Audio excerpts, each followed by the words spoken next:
can. Connecting, and we're on. Nice. Okay. So, final checks then. Folks are still logging in, I see. Nice. Like I said, Mark is currently travelling back from whatever ski resort he'd gone to. Smug bastard. Yeah, he showed me pictures and everything on Friday. It's like, look where I am! Yeah. I mean, I had fun at a comedy show last night. Yes. Nice. I went to a comedy show myself earlier this week, so variations on a theme. It's the first time we've actually, my wife and I have actually been out on a kind of like a date together in some time, so that was nice.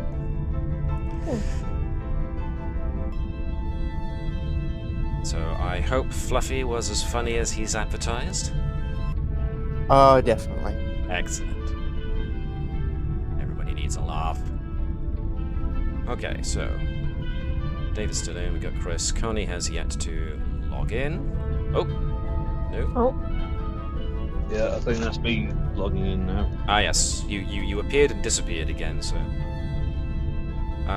Don't forget, those who want to use Sirenscape, it's on and running if you want to. If you need the link, I can give it to you. Otherwise, you should have it somewhere in your saved links, I'm sure. So, yes, I was talking about that smug ass, Mark. Yes, he's going to be late because he is currently travelling back.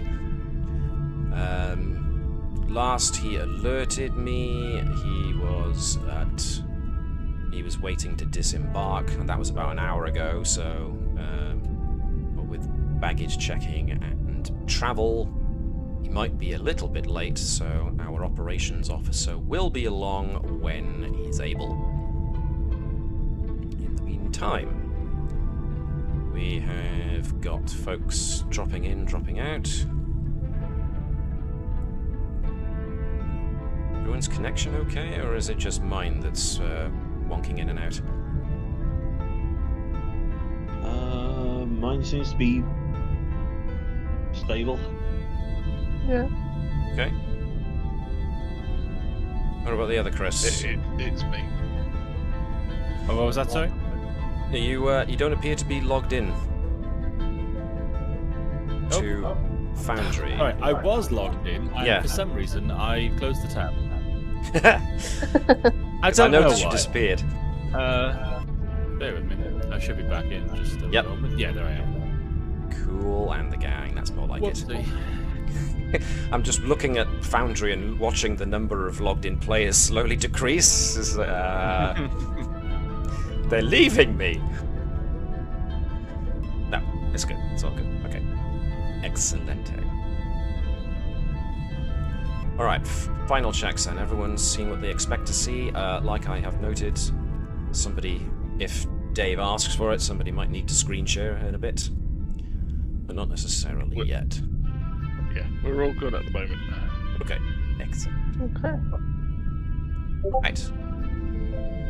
Right. Oh, message If- from Mark.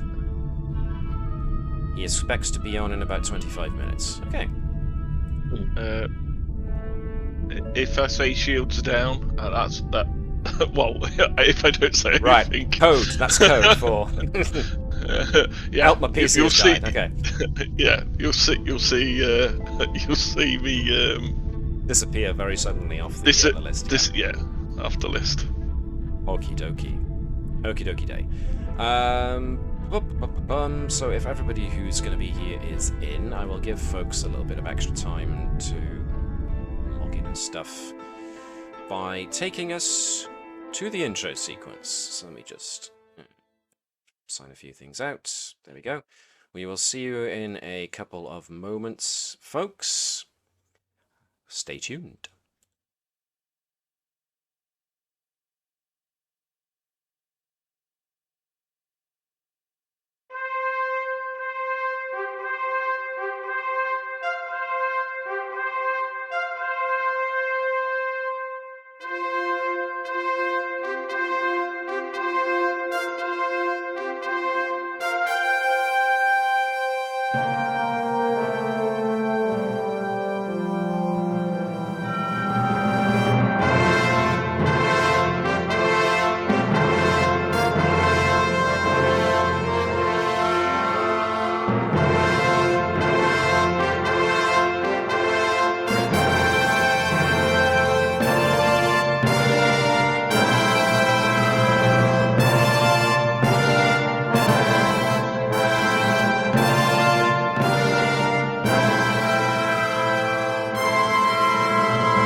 Hello, folks, and welcome along to the continuing adventures of the USS Combs. I am MJ the GM, and I will be your games master for the next 3 hours. Now, with me are my usual miscreants. Did I say miscreants? I'm sorry, I didn't mean miscreants. No, Yeah, actually, I kind of did. That's all right. Let me actually show people what we're seeing. There we go. It's not the worst name I've been called. So, yes, welcome along, folks. Our operations officer is a bit behind, but assures us he will be with us momentarily. Before then, a couple of things to get through. Most notably, of course, are our usual plugs. Mr. Powell. Hello. So all sort of quiet on this front at the moment. My latest video, the Jack and Daxter review, has been up like a month or so now. That's still there and still very fun, I hope, so feel free to check that one out. I've got another big video coming on Yakuza 0. That's a very big game, so it's going to be a very big review. So it's taking me a little bit longer to do, but that'll be along in the pipeline before too long, hopefully. So yeah, that covers me at the moment. We're all game for giving things as long as they need to be just right. Unlike AAA games publishers these days. Mr. Bell, anything you would like to plug? I gotta say, we've now wrapped up season 1 of Solarity. Does not mean I'm not gonna plug it, so please go and watch this. Please go and listen to it. But now you can binge the entire lot at your leisure. It's on Spotify, Apple, no matter what, YouTube, wherever you get your podcasts. Here's hoping for a season 2. Yeah, have a good listen. Please do not listen whilst you got young kids in the room. I strongly suggest. And I may have something to do with it. The words coming out of his mouth may not be PG suitable, folks. You heard it here. Gosh dang it, darn. Everywhere. Yes, quite. Quite Almost a few choice words. Nowhere near as bad as the ITV overdub of the RoboCop film that came out over 20 years ago. That still stands as the paramount of how not to overdub something. But nevertheless, there we go. So, small update from not myself, but Modiphius, the guys who make Star Trek Adventures. They recently went to GAMA to show off some of their stuff. Not the least of which is that apparently their solo adventure, Star Trek Captain's Log, their solo adventure generator, is selling like hotcakes. I've got it myself. It's actually quite fun if you fancy, playing a solo game of Star Trek Adventures. And in similar news, they showcased that Star Trek Adventures itself is getting a 2nd edition. Nice. Not sure exactly when. They assure that previously released adventures and stuff like that, the likes of which we are playing through currently, will still be compatible, but this is the 2nd edition is going to take what they've learned from it's been 7 years. Can you believe it that Star Trek Adventures has been out? So they've listened to fan comments and people who have played the system over the last couple of years and have taken it aboard apparently and are releasing a 2nd edition for it with revised rules and all sorts. So, needless to say, we're very interested in that when it comes along. But on a slightly closer in the timeline, there is a a campaign module coming out that focuses on the Federation Klingon War, the first one that you see started in the first few episodes of Star Trek Discovery. So they are interested in creating an entire book on the various conflicts that went on during that, and also the kind of stresses it has on the crews of, like, especially Starfleet officers who are trained to be scientists but have to get drafted in to be soldiers. So I found that all very interesting. And as it turns out, in the current timeline of the Combs, we're not actually that far away from another Klingon Federation conflict. So, who knows? We may, if it comes out in time, implement some of those more interesting rules changes. So, stay tuned, I suppose. So, lots of exciting stuff in the pipeline for Star Trek Adventures in the future. They are still releasing standalone adventures for it, which I think is brilliant. So, plenty of stuff to keep us occupied into the near future. So, let's get on with the Combs crew.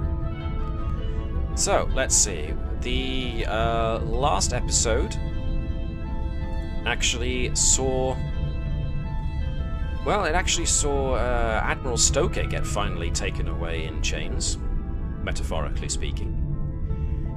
What's going to come of Admiral Stoker? We're not sure, but at the very least, she's being admitted to a psychiatric institution, which is fairly ironic given everything that we know about her history so far, so... Nevertheless, this episode takes place 9 weeks after the events that transpired from the episode before, so a fair amount of time has gone past where the crew of the Combs have been called in to testify in regards to Admiral Stoker's behaviour, and to give their honest opinions about, you know, what they think of the Admiral. So what you guys may or may not have testified to in regards to when asked questions about what Admiral Stoker had you do, whether or not you agreed or were entirely against what she did. I mean, at least one of you punched her out, so I can only assume there was a slight disagreement with her methods involved there. But nevertheless, it has been some time later, and it stands to be noted that 3 weeks prior to the start of this episode, the Deep Space Nine episode that saw Admiral Layton attempt a military coup of the Federation on Earth happened. So we're getting the repercussions of that all the way. Stoker for president. Thank you, Gareth. Hello. Yes, quite. So, so the repercussions of that have also been coming at you. So, a senior admiral in Starfleet attempted to basically justify Starfleet taking over the Federation because of basically the changeling infiltration that's going on. The fact that Earth and the Federation needs to be protected at all costs. But of course he was stopped by Captain Sisko and Odo. And there was a brief altercation between the Defiant and another Starfleet ship, but thankfully the bluff was called and nobody was hurt. And so it's a very big question that's hanging over everybody in Starfleet at the moment, which is, you know, how far do we justify security over freedom, if not paranoia? So there we go. But before we get to what happens this current episode, we have things to sort. First of all, of course, folks who were here last time have accumulated a claim. They don't have to spend it now, of course. Or did they accumulate a claim? Have we already spent it? Let me check back. No, I never got a claim. Did I not do the acclaim and milestones? Nope. No. Oh my god, I am sorry. I fail my fundamental duties as a GM. In that case, I will get right on that. after this, and I will post it to you. So these episodes tend to take more than one session anyway, so I was going to note if folks haven't sorted a claim and milestones, they can do so before the end of this current episode, which that is now on me. So here we are. It's recorded for posterity. Even GMs make mistakes. Do we get a lower fretboard? I think that's justified. I think that's justified. I messed up, so let's do that. I pay the price for my own actions, or indeed lack of actions. There we go, 2 threat gone. I start with 2 less threat. Here we are. Actions or lack of have consequences, folks. Never forget that. Okay, in the meantime, there's science that can happen. So let's go to deck 1, shall we? So, the posses are all together. We have our supporting characters and our primary characters. Mark has given permission for any folk who want to use Flesk to assist with any of their scientific operations that they can do so. So, first things first is that we have Tavish's AI program to increase computational capabilities. So, where were we? We were currently on AI programming, and we're almost finished on that particular line of experimentation. So, let's see if we can finish it. Does Tavish want to bring anybody else in on this? I'm gonna take my. I'm gonna ask the captain again. Even though he's been less than successful in his. Yeah. Look, I believe in our captain. One day he will help. And on that day, the internet crashes and the evidence of it is lost forever. So.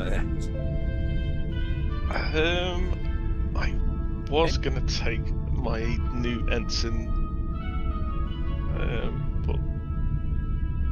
but both of my ensigns are not particularly brilliant. After all, only started out on their Starfleet journey, so. Yes. So actually, you know what? I'll bring ensign Riani with me. Okie dokies. So we are attempting something to do with AI programming, so naturally Tavish has a focus in that. If I can get a Chris Bell to be Ensign Sharajarani.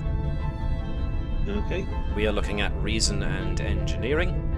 She's got no focuses. And can I get Liz to be Captain Sobek, please? If you're about. Is that just 1 dice? Just 1 dice. And the same goes with Captains Sobek, reason and engineering. He has got invention as a focus, so he can use that. Just 1 dice from Captain Sobek, please. That wasn't. He did it! Yeah! The captain generated a success! I was so surprised I lost my voice there for a second.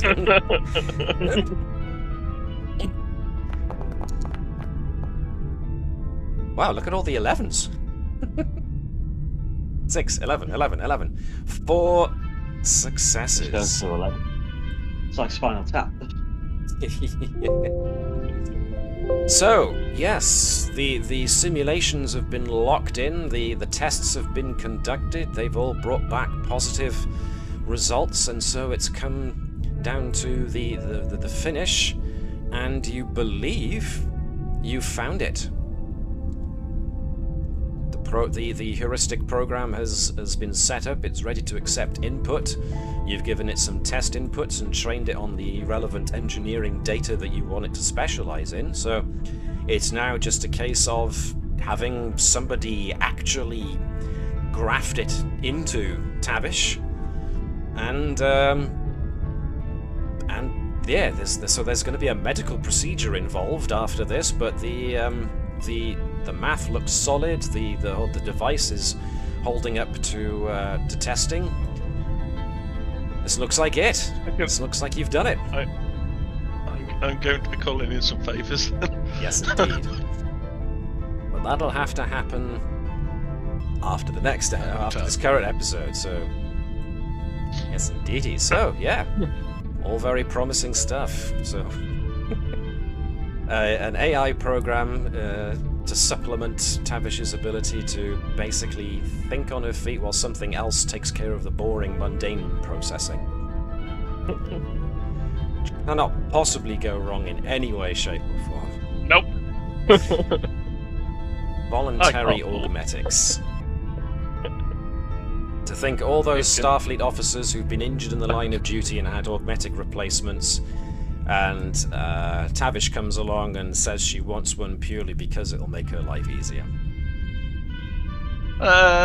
She's also doing it so other people who got brain injuries and stuff like that can have something help them.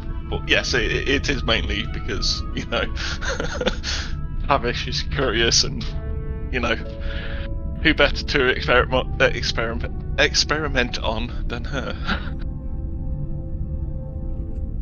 This reminds me of that opening quote from Ghostbusters, when Venkman says, "You know, Egon, this reminds me of that time you tried to drill a hole in your head." To which he responds with, "That would have worked if you hadn't stopped me."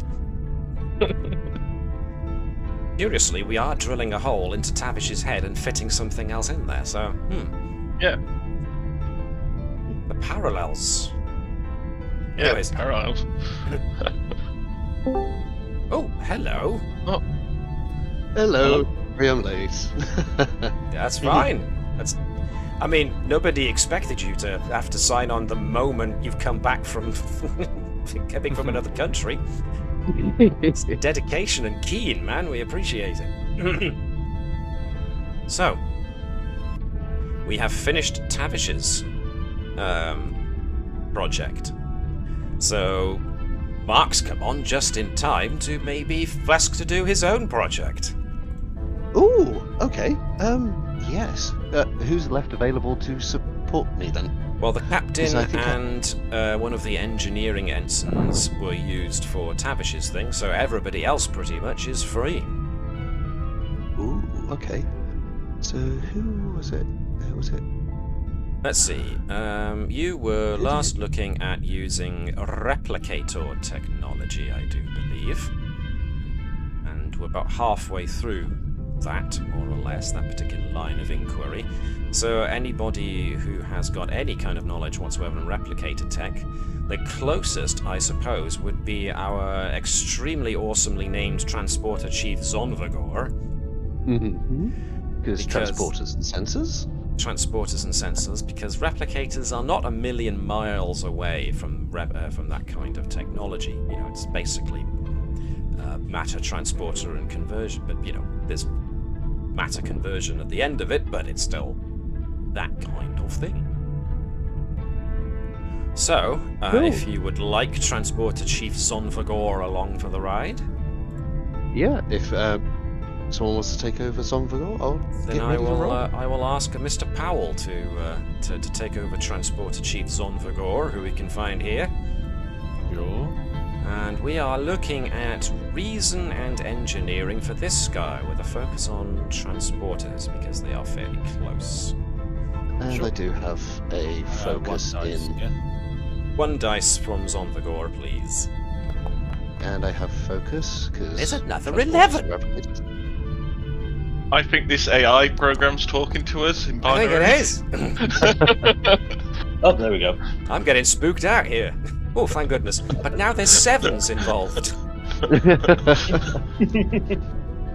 My numerology is going wild here at the moment. You know that AI program I picked up in the last episode? Oh. Oh no. Oh yes, of course, you've used that as a basis, haven't you? Yes.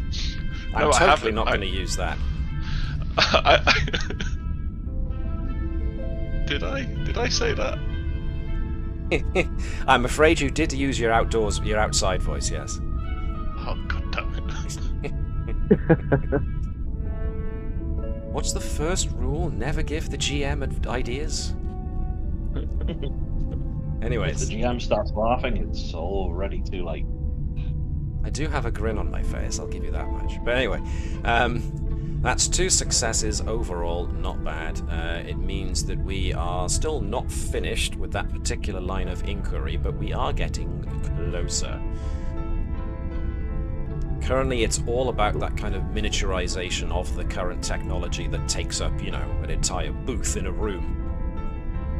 So naturally that will cause some mobility problems, since you're trying to generate power and rejig matter in a fairly confined space. So as far as Flesk's little helper bot is concerned. So still some progress made.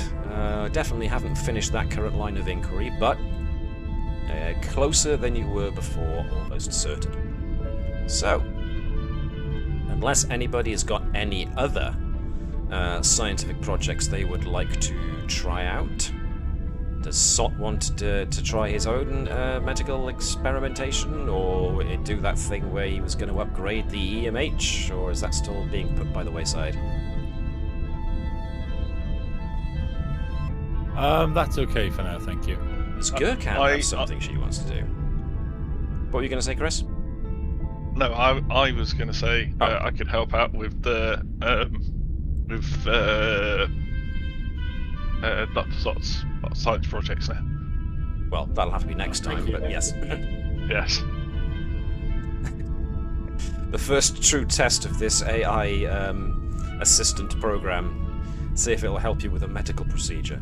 I cannot see any complications arising from this whatsoever. Just off the top of my head. Honestly, the procedure goes brilliantly well, but then their fingers are messed up.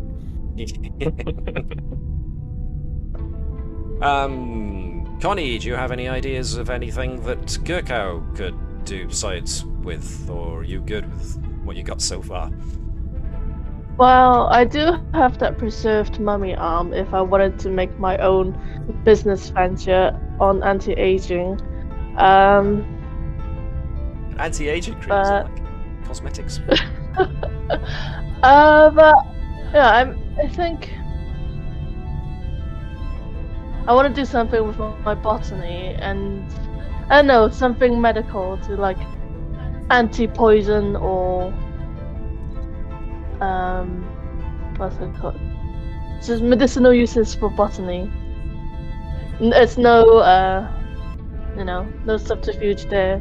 Purely medicinal, not recreational. You said Honest. it, not me. Okay, well, if you want to,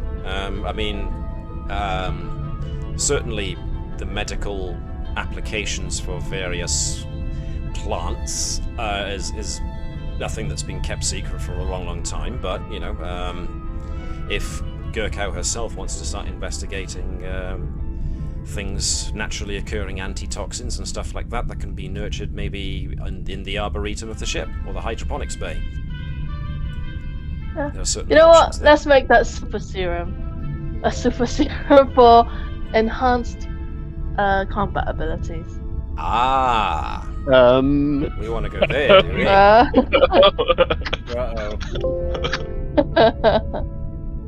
One word is kind of coming to mind with that. Mbenga. Yes, Khan. indeed. Khan, yeah. It's fine. It's like a temporary thing.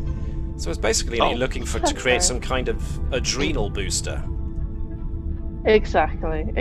Lefty and righty, they need a boost. Well, yeah, okay. So, obviously, certain adrenal boosters will have an effect on those with a certain physiology. If you want to try and create an all-round compatible adrenal booster serum, it's going to require a good degree of work. But you've got no small amount of smart people here, so... Okay, so our first look at which avenue we're going to be pursuing is more than likely going to be botanical, so a botany angle is definitely going to be in there. again, this is a medical thing, so any other avenues of investigation you can think of? I mean, xenobiology springs to my mind. Yeah, xenobiology. Let's see. Probability of getting it right. Well, That's always apparent. The god focus notwithstanding, this seems to be fairly specific in its application. You want to give basically soldiers a combat booster that's safe to use and can be applied across multiple different, well, basically, let's face it, Starfleet member species. So, botany and xenobiology definitely have good usages here. Any others you can think of? I mean, you can have at least one more, up to a maximum of 3 more, if you can think of any. Anybody else who wants to put their opinion in, now would be a good time. Help a girl out? I can't think of anything. I mean, I guess maybe internal medicine from the MH can dip a hand in, helping hand, but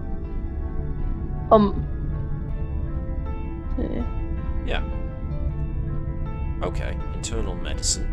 So I've got botany, xenobiology, and internal medicine so far. You alright with all of those, or can anyone think of any other ones?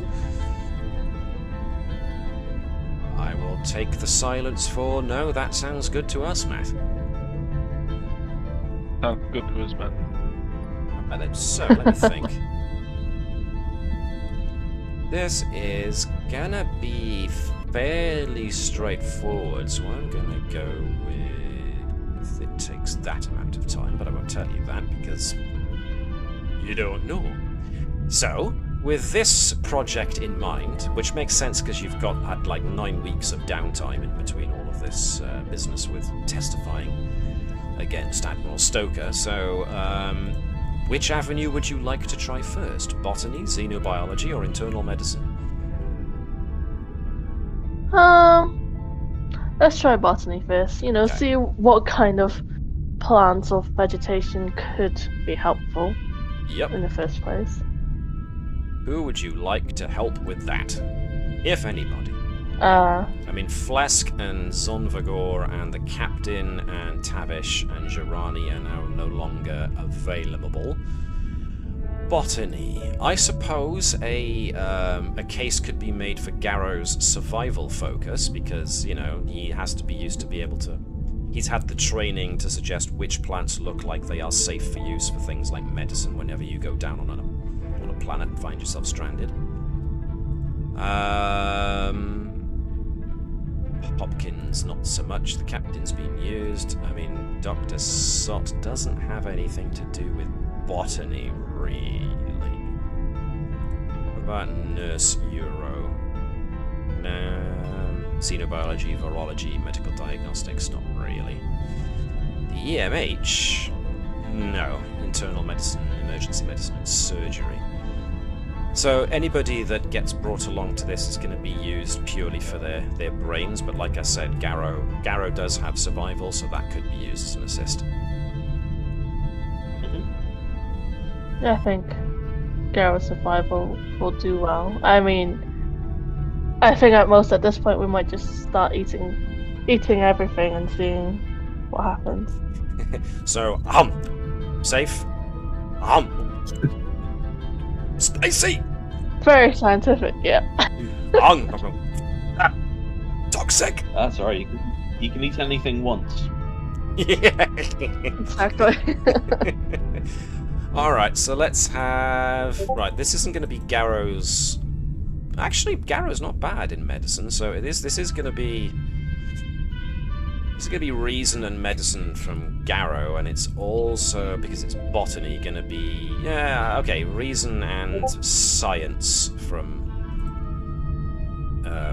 Gurkow.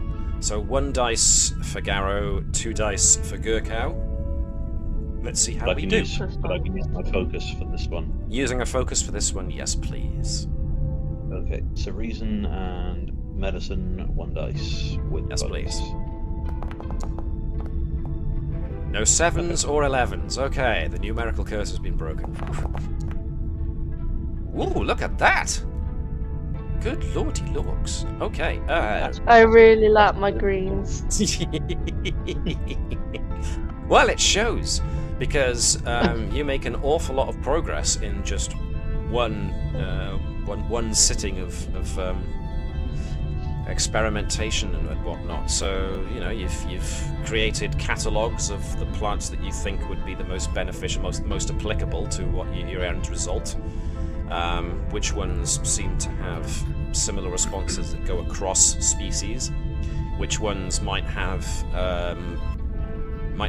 bad reactions to people of certain biologies? So at the moment you're collating lists and have made a lot of progress. I mean, you're standing on the backs of progress that's been made before in similar things. So mostly for the moment it's collating lists, and with that many successes you've created quite a comprehensive list of botanical samples that can be used to achieve the effect you are going after. So yeah, excellent progress being made there. Nicely done. Excellent. Garrow's like, hey, I did science. And I don't mean the science of where to hit people to incapacitate them in 2 seconds. So there we are. Nice. Okay. So, unless anyone else has got anything else they would like to venture as to what they were doing during the 9 weeks of downtime, then I will push us on. So, we go to Captain's Log, Stardate 49457.4. The Combs has been tasked with a planetary survey mission on the uninhabited M-class planet of Pegasi V within the Shackleton Expanse. I intend to use this time to reaffirm the bonds between myself and my senior staff, as well as try and recapture some of the spirit of adventure that saw each of us join Starfleet in the first place, by having even the senior bridge staff join me on the planet below. And so, we move down to the surface of Pegasi V. So, basically, the captain has not exactly granted everyone, surely, but has taken a kind of like what you could consider an easy mission. Not everybody, possibly Commander Hopkins, is pleased to be here on what's essentially a scanning and cataloguing mission of a planet. So it's a lot of busy work for the science department, of course, but this is the kind of thing that the science department is for, which is getting down on the surface of a planet and cataloguing the various forms of flora and fauna that are about. Teams have been brought down on shuttles and have also been transported down in order to bring down scanning equipment and supplies. Crew have been brought down and broken off into groups, and as such the captain, bringing the whole command crew down, has set up like a temporary command post, as it were, using a table, kind of like a table console, to map out all the various areas that the science and engineering crews are going to be surveying the geography with. The captain is taking no small amount of pleasure in this, you can tell, considering he's a Vulcan. But those of you who know Captain Sobek very well, and most of you do by this point, there's always been this kind of almost childish enthusiasm he's always given off, even beneath that stoic Vulcan outer veneer. But whenever he's been involved in scientific-related goings-on, the captain has always shown an enthusiasm for diving straight into these things, and he seems to enjoy himself immensely, and he seems to be basically a kid in the candy store at this point. He's down on the ground himself, doing a bit of scanning, plotting out which groups are going where on the planet. Certain members of the senior bridge crew are not entirely certain why they're down here as well. Lieutenant Commander Lian Zhang at least managed to beg off of coming down to the planet, because technically somebody does, by regulation, need to stay on board the ship and sit in the captain's chair. Commander Hopkins, of course, wanted to argue the point that she should have been up there because, you know, first officer and all, but apparently Lieutenant Commander Lian Zhang did something that humans call dibs, and therefore had rights to.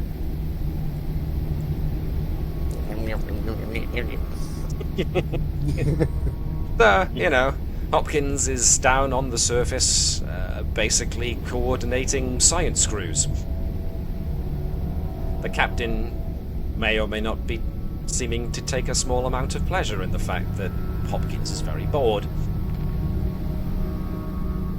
Dr. Sott, at least, can examine, you know, the atmosphere, the ground, the bacterial complements, bits of plant life and animal life around the place, just looking for anything that could be medically interesting. We've got generic science officers here, so the blue shirts rather than the red shirts, who are swarming around, coming back with reports, coming back to gather more equipment, which of course Chief Engineer Tavish and her team of engineers are the ones responsible for keeping a close audit of and handing out equipment. Lieutenant Garrow, of course, being head of security, is down here because the captain is down here and is also equally not exactly doing much with himself at the moment, so just standing around, watching everybody else be busy. Ensign Ravelon, the communications officer at least, is down here helping to facilitate communication between the various groups. So it's been busy, but you're all down on a planet. Nature is unclean.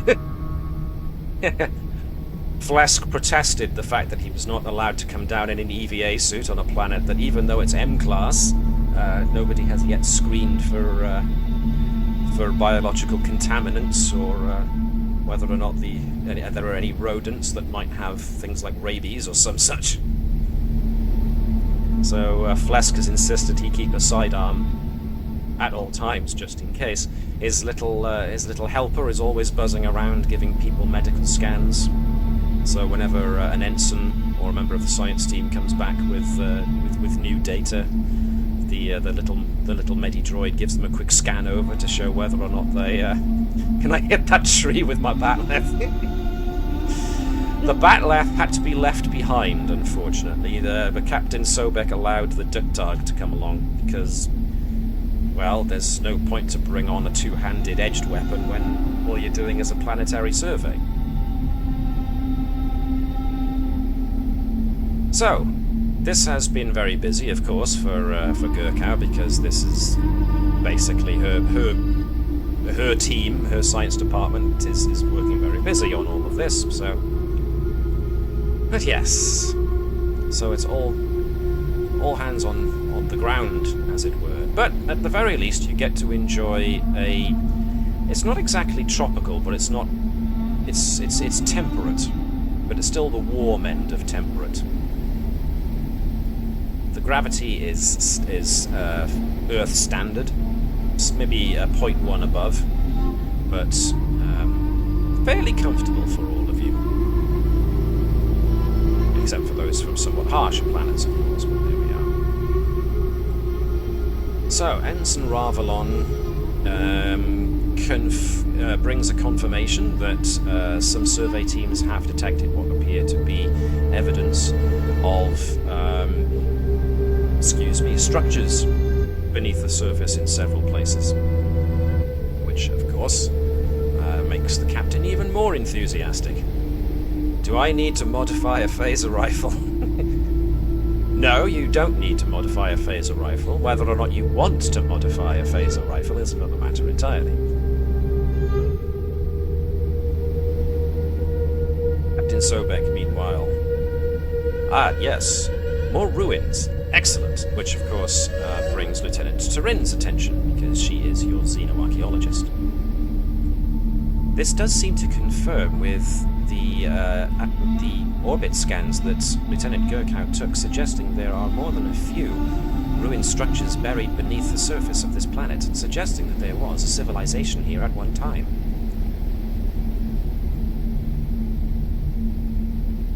Ensign Malcolm Eversion gets handed a datapad from one of the science team before they themselves head off. Lieutenant, Captain, just got a notification from Team 7. They are getting energy readings from a subterranean source in Sector 13. They are going to ask permission to check it out. At which point the captain looks around and then settles his eyes on the fact that Hopkins is kind of doing laps around the around the cluster of you, and then turns to Ensign Eversion. Please inform Team 3 that myself and the senior officers will be investigating that particular energetic anomaly, Ensign. Thank you very much. Ensign Eversion looks over at Lieutenant Gurkow and the rest of you and goes, okay. Aye, sir. Well then, if the senior bridge crew would pack up their troubles, as the humans would say, and accompany me to Sector 13. Make sure you have all of your equipment. Chief Tavish, if you will make sure that we have all the necessary surveying equipment with us, please. Ensign Ravalon, yes, Ensign Eversion, you will remain here to help coordinate the other parties. Keep in constant communication. Come along, number 1, says Captain Sobek to Hopkins. You will at least be able to stretch your legs when we go investigate this energy source.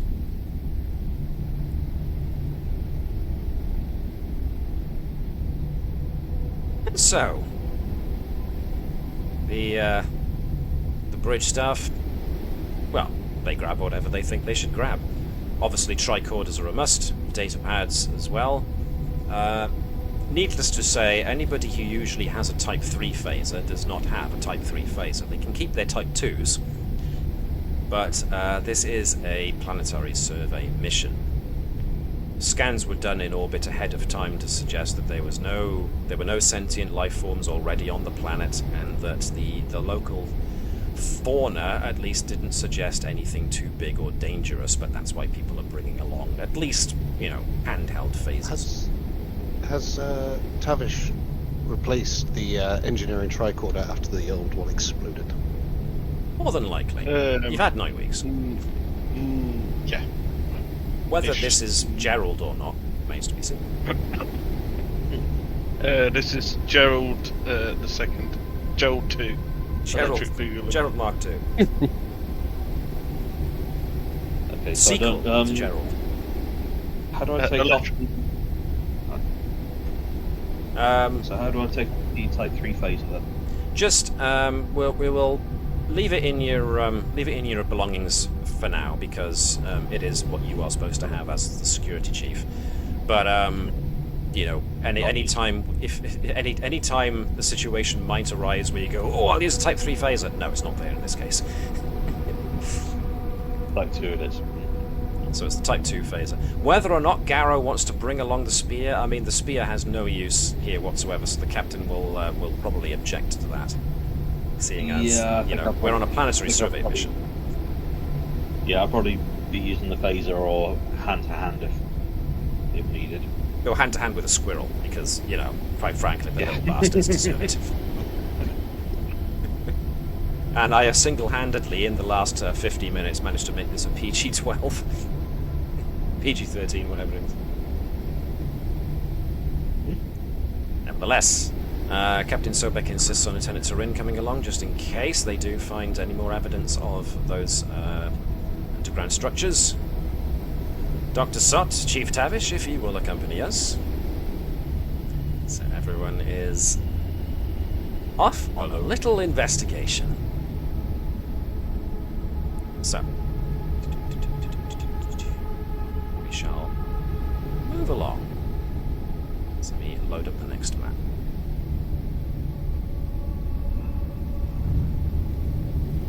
So it takes a little bit of time of walking, but using the tricorder, you do eventually come across the side of a mountain. Very craggy deposits. The landscape has changed to be a bit monochromatic.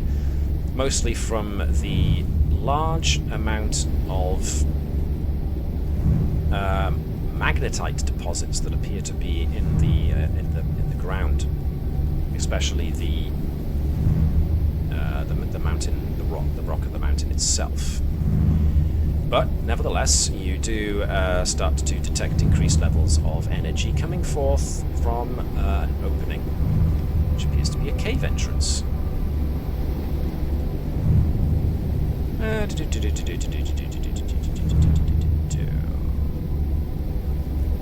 Just see.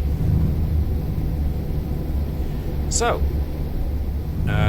there are still trees around, but the trees have absorbed a good much of the magnetite deposits that are in the soil, so it's kind of turned even the vegetation a kind of a silvery grey colour. But this is the spot where apparently there is an energy source beneath the ground, so... We do some scans. Sure. So anybody who's got any kind of like mineralogical focus or geological focus might be good for this. Let's agree. There we are. Flesk is beside himself with happiness. I have reason to use it. Yeah, sure, go ahead. This will be like a difficulty 0 control and science. Control and science. If anyone helps me, if something goes wrong, I've got power and finger, so anyone who wants to help. I've got pretty good control in science. Okay. Yeah. The good doctor will have a go. Look. Anybody else? If you want some. Yep. Okay. I do. Alright then. Yeah. Ooh, that was close. Headshot down then. Was a close one. What is it? Ooh. Is it Science. Dr. Sot rolled a 19, so that was close. Flesk, however, gets 1 success. Okay, cool. And another 19 from a Tavish. Oh, we are dancing close to the razor's edge here. Nevertheless, So we got 1 scanning success. So yes, there's definitely some kind of energy source within the cave, coming from somewhere beneath the surface. Scans indicate there is evidence of tunneling, which appears to be naturally occurring. And as you issue forth your tricorder's scans, something does change. As the light emanating from the well, there wasn't light emanating from the cave originally, but now there is. It now emits from inside the cave a kind of a blue light. Dim blue glow illuminates the interior of the interior of the cave. As it does, those of you who are checking your tricorders all of a sudden see them fizzle and deactivate. Oh, not again! It doesn't go pop or anything like that, it just shuts off. Fascinating. Indeed. Captain Sobek looks over at Tavish and goes, indeed, I agree. Lieutenant Turin, of course, is very interested in what's going on in that cave. Can I get Garrow and Hopkins individually to give me insight and security checks with a difficulty of 2, please? Security. Any focuses on my end? I will say yes, but I won't tell you which one, otherwise it might give the game away. Okay, and is Hopkins. Hopkins, not so much. Doesn't have a focus for this. We're just going to go on talent alone. So it's difficulty. So the difficulty is 2, so you don't need to do anything in regards to that. Only select insight and security and roll 2 dice. 2 dice. Okay. Darrow gets a focus. Hopkins does not. We'll see how you each do. Oh, hello. That's Is there anything I can do against this? Is there anything you can do against that? Indeed. 2 successes. Alright, nice. Don't you have the Legion of Honor? Yeah, I'm gonna use my Legion of Honor here. How many Legion of Honor you got? Just the one. Okay, your one and only Legion of Honor has gone into negating that complication. Garrow is terribly fixated on the light, along with most others. Hopkins, however, has that sudden bristling across the back of her neck as her hackles go up. That kind of, Klingons are natural hunters, but they also have the keen sense to know when they are themselves being pursued by something. And that's when Hopkins feels her hackles go up. And it's like, something's not right. Do I need to re-roll that? No, you don't. Your Legion of Honor essentially means that you've just negated the complication. So the roll has stayed the same, but you've negated the fact that there's a complication.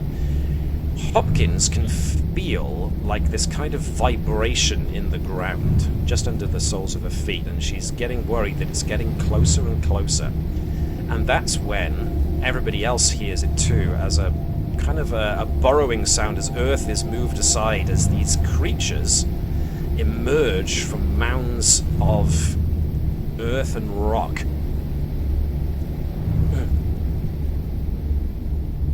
They are long, slug-like creatures, but they have these long kind of almost mandibles projecting at the front, which those of you with any kind of biology or such training will assume that this is what they use for burrowing. And they have a number of segmented armoured plates down their back, which also makes sense for those of you with any kind of biological knowledge as a kind of means of being able to, again, burrow through Earth and prevent such things from falling down on one. These creatures have now issued up from the ground, and they don't appear to have any eyes per se, but they were waving around their heads in the air, and they are now starting to draw closer to you. What would you like to do? Does anyone have any salt?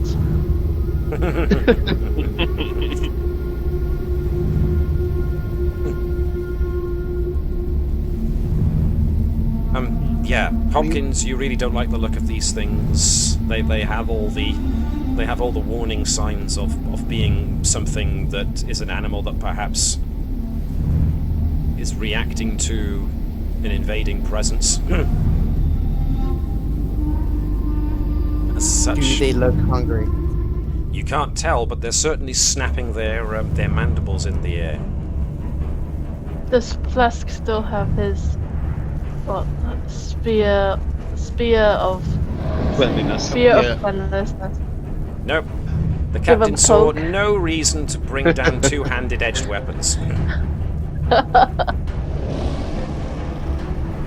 Well, they've not attacked us yet. They're just threatening. They are looking very threatening, yes. Oh, Can we? do you have time to scan them? Yeah, should we scan them? Yeah, see if we can Yeah, you talk to can them. try and scan them. Okay, so who wants to scan them first? Why are they doing that? Because Hopkins trying to intimidate one of them. I'll do it. I'll do it.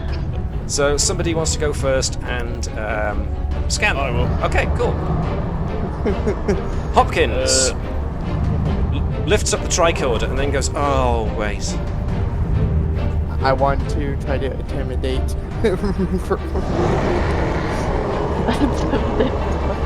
Intimidate. Okay, so, Tavish tries to use the tricorder to scan them, and then remembers that the tricorder isn't working. In which case, one of these armored slug things moves up towards Sot and takes a nip. Oh, In which case, I'm going to ask for Sot to give me a daring and security check, please. this is gonna go well. today.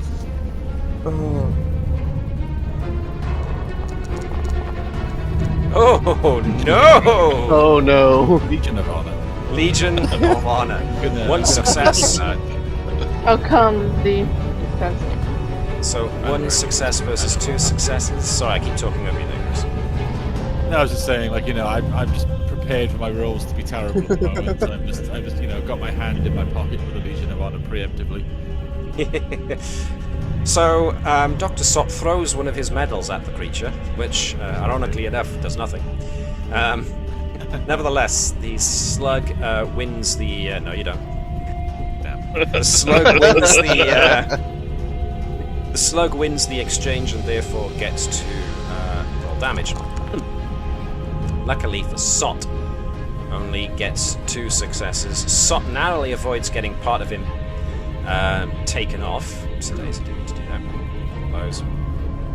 But does lose 2 stresses. It was a very near miss. It was a light graze as the thing nips through. It goes for his leg, tears through the trousers of his uniform very easily. And so yeah, Sot gets a very close-up view of these like diamond-tipped mandibles that look like they're used to boring through rock and dirt. So yeah, ouchies. Who of you lot wants to go next?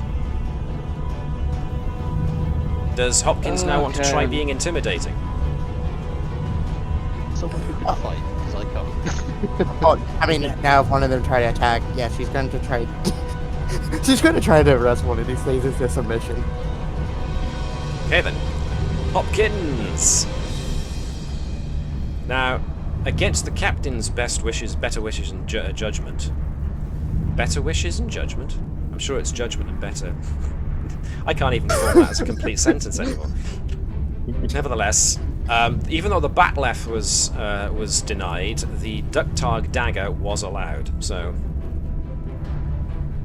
Hopkins can use that as a weapon instead of just pure fists against a creature with armored carapace. So daring and security if you want to try and hit the thing. Versus the slug's daring and engineering.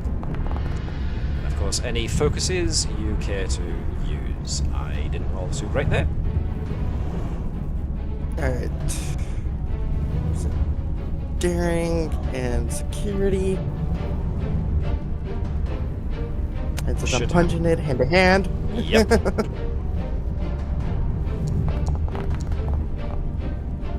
Nice and nice. 2 successes over my 1, which means that Hopkins gets to roll damage.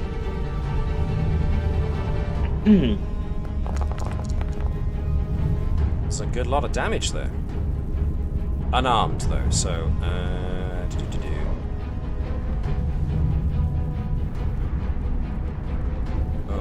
okay.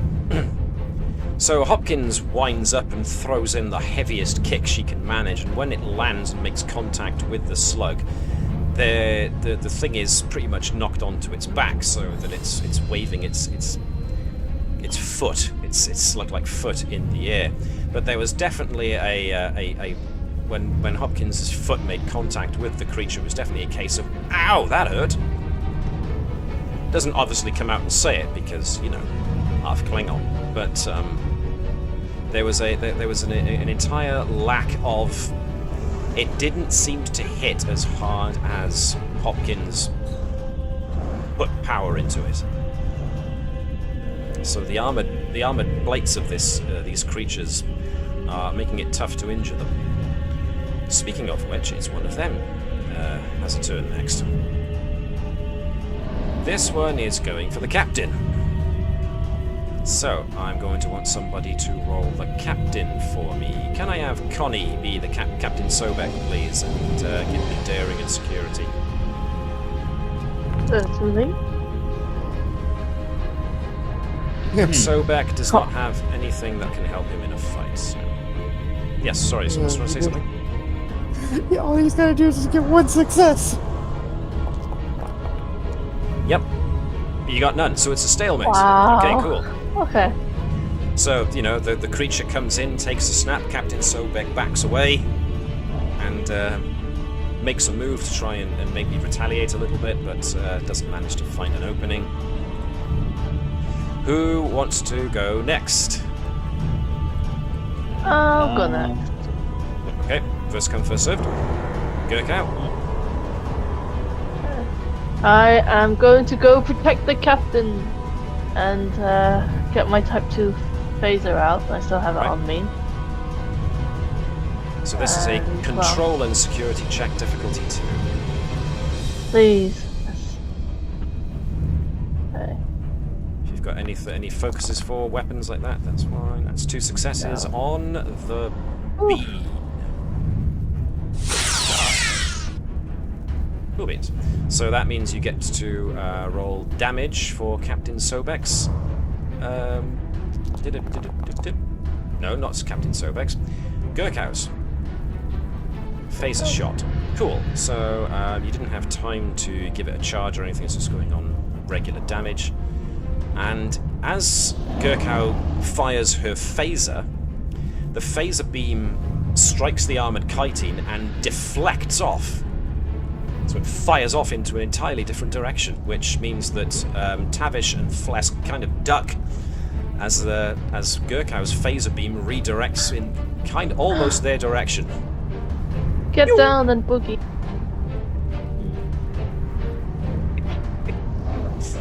Which means it's Slug's turn.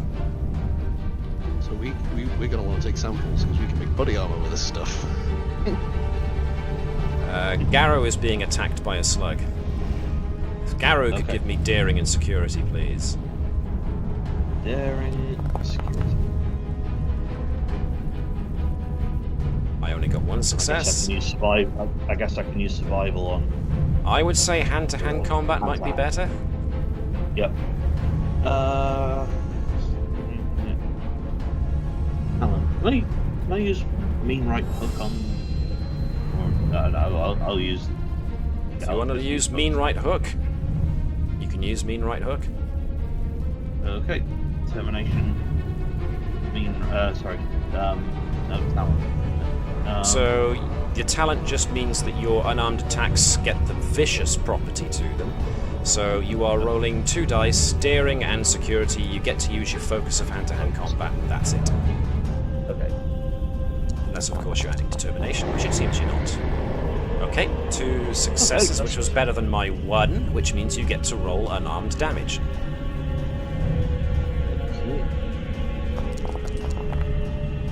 So all of those count as vicious. So that's 5, 6, 7, 8, 9. Reduced back down to 5. So that was a hefty kick that Garrow gave. Very hefty kick. Time to modify some phases. But yeah, considering this creature's soft underbelly, that big shot did less than it should have. Who of you wants to go next? Can I attack? And this time, I know you said maybe not using the spear, but I think this might be a good time to break out the spear. You were not allowed to bring the spear because, in the captain's words, there was no point bringing 2-handed edged weapons or to onto a planetary survey. Whether or not you make him eat these words later is entirely up to the lot of you, but you know. Hopkins will. Seeing as what I've seen with the phaser going off, I may as well use an unarmed combat on the one that just tried to attack me. Okay. I don't want it going off on, somewhere else. So unarmed combat. So same thing. Same thing again. Yeah, you roll daring and security, but I roll daring and security 2 for the slug. Okay. So I got 2 successes. And the focus. Wow, you are actually managing to do a Kirk on the slug. Yep. Roll unarmed damage again then, please. Rotty chop. 6, 7, 8. Okay, these things are starting to really bruise your feet and hands trying to hit these things, because the chitinous carapace this thing has is extraordinarily tough. So you are wailing on this thing, and it is still coming because it's so armored. Speaking of, another armoured slug. This one rolls up into a ball and careens forward as it does, making itself almost a... what's the word I'm looking for? Which is something I say all the time. You have to get it printed on a t-shirt, or I'll hold it up as a sign. As a projectile, it uses itself as a projectile, so in that case, it's going to hurl itself and gets 2 successes, which means it does its job. Which makes it a 5, which means Garrow takes 5 as he is basically hit from the side by this big ball of, almost like if you imagine what an armoured, a really big armoured woodlouse does when it rolls up into a ball, except this one propelled itself as it curled up into a ball and used itself like a cannon. Smashes straight into Garrow. Next! I'm happy to go next, if that's okay. Cool. Yeah. So what I'd like to do, if possible, is just take a step back. Yep. So 2 slugs, one of my business at the moment. So I guess I use my quick action for that. Yep. Is it possible to scanning them again and just scan for any sort of gaps in their armor, so we know where to concentrate our fire as opposed to trying to punch them all the way? Your tricorders aren't working, so you could use reason and medicine to have a good old think. Mm-hmm.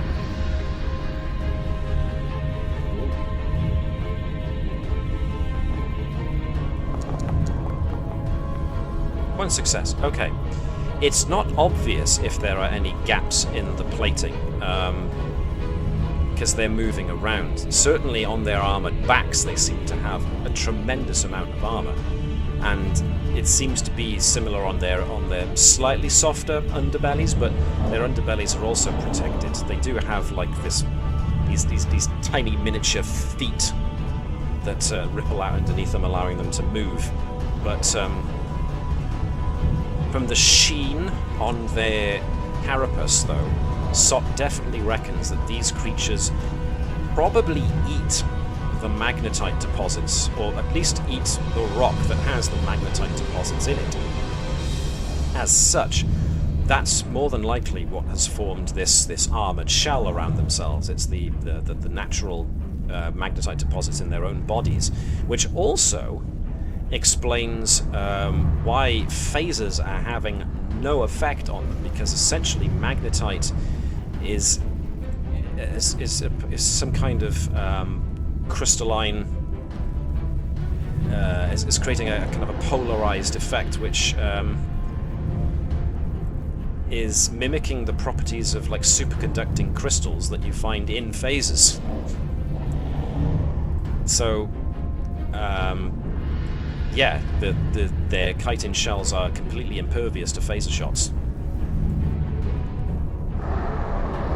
And if anybody tried wielding metal weapons against them, they might find that their metal weapons might stick. If they're ferrous, of course. Or folks might have trouble wielding such things near them.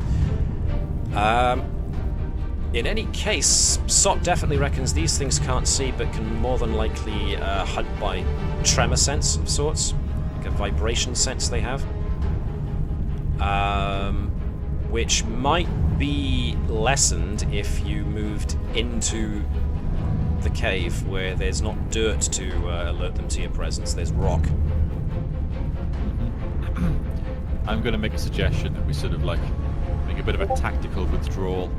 We basically sort of came in, disturbed these guys, and they're having their lunch, and we don't need to hurt them.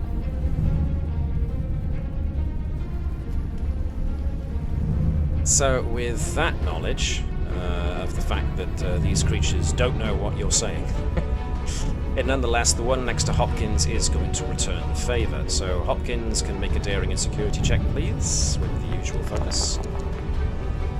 So I roll 2 successes.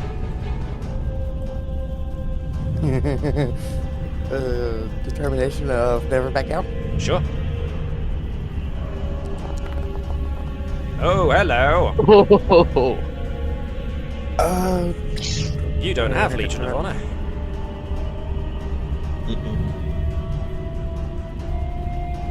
Ooh, right. Okie dokie. So technically you've got 3 successes, but technically there was a complication. So what I'm gonna say is... Hopkins and the creature kind of try and feel each other out. One goes for one goes for the other. And eventually the duck target is thrust forwards as the creature itself moves to snap its mandibles shut, and both collide. And there's a grapple that happens where Hopkins is unwilling to yes, I was going to call for that actually. Yeah, you got it back. You didn't use it. But the duck target is now locked. Hopkins is trying to pull the duck target loose, but it's fixed. It's much stuck with the grip of the thing, as it is that the magnetic properties of the creature's chitin is holding the duck target to its jaws. She's using her fists still. Bam, bam, bam, bam. But at the moment, she's not managing to get the thing to let go. So, does Flask want to go next? Yeah. Quick question on the situation with Hopkins then. Yep. Does that mean its underbelly is a bit more exposed? Yes, technically, since the two are wrestling. So a bit more of a target. Is it possible for me to check to see if, because with the magnetite it's currently reflecting rather than absorbing, if I can find a way to adjust the phaser so it actually gets in past the armor, as in it's absorbed by it by adjusting the frequency, or at least the harmonics of the phaser, so it can actually shock it. So I want to check that, see if I can make an adjustment. I would like you to give me daring and engineering, please. Daring and engineering, and can I use the focus of either deflector shield or force field technology or power systems or metallurgy? Metallurgy is probably the most. I will allow you to use metallurgy in that case, yes, because you are adapting a phaser based on the metallurgical properties of the creature. Metallurgy. Yeah. Okay. 2 dice. 2 dice, please. Nope. Whee. Alright, Flask has a fairly good idea of what's necessary to change the phaser setting in order to get more of a penetrative hit. At the same time, you can't actually fire this time because you've spent your slow action adjusting the phaser. You can use your fast action to move, though. I'll use my fast action to move a bit closer. How far can I move? Anywhere within this area, basically. But, you know, moving past these creatures runs the risk of actually them getting you, so... I think... Oh, no, that's the whole bloody crew. Just take myself. Just run past up to top. And I can communicate the settings that people can make to phasers to make it effective. So folks will have to use their own slow actions to modify their phasers if they want to. Dr. Sot suddenly realizes his meat shield has gone behind him and is using him as a meat shield.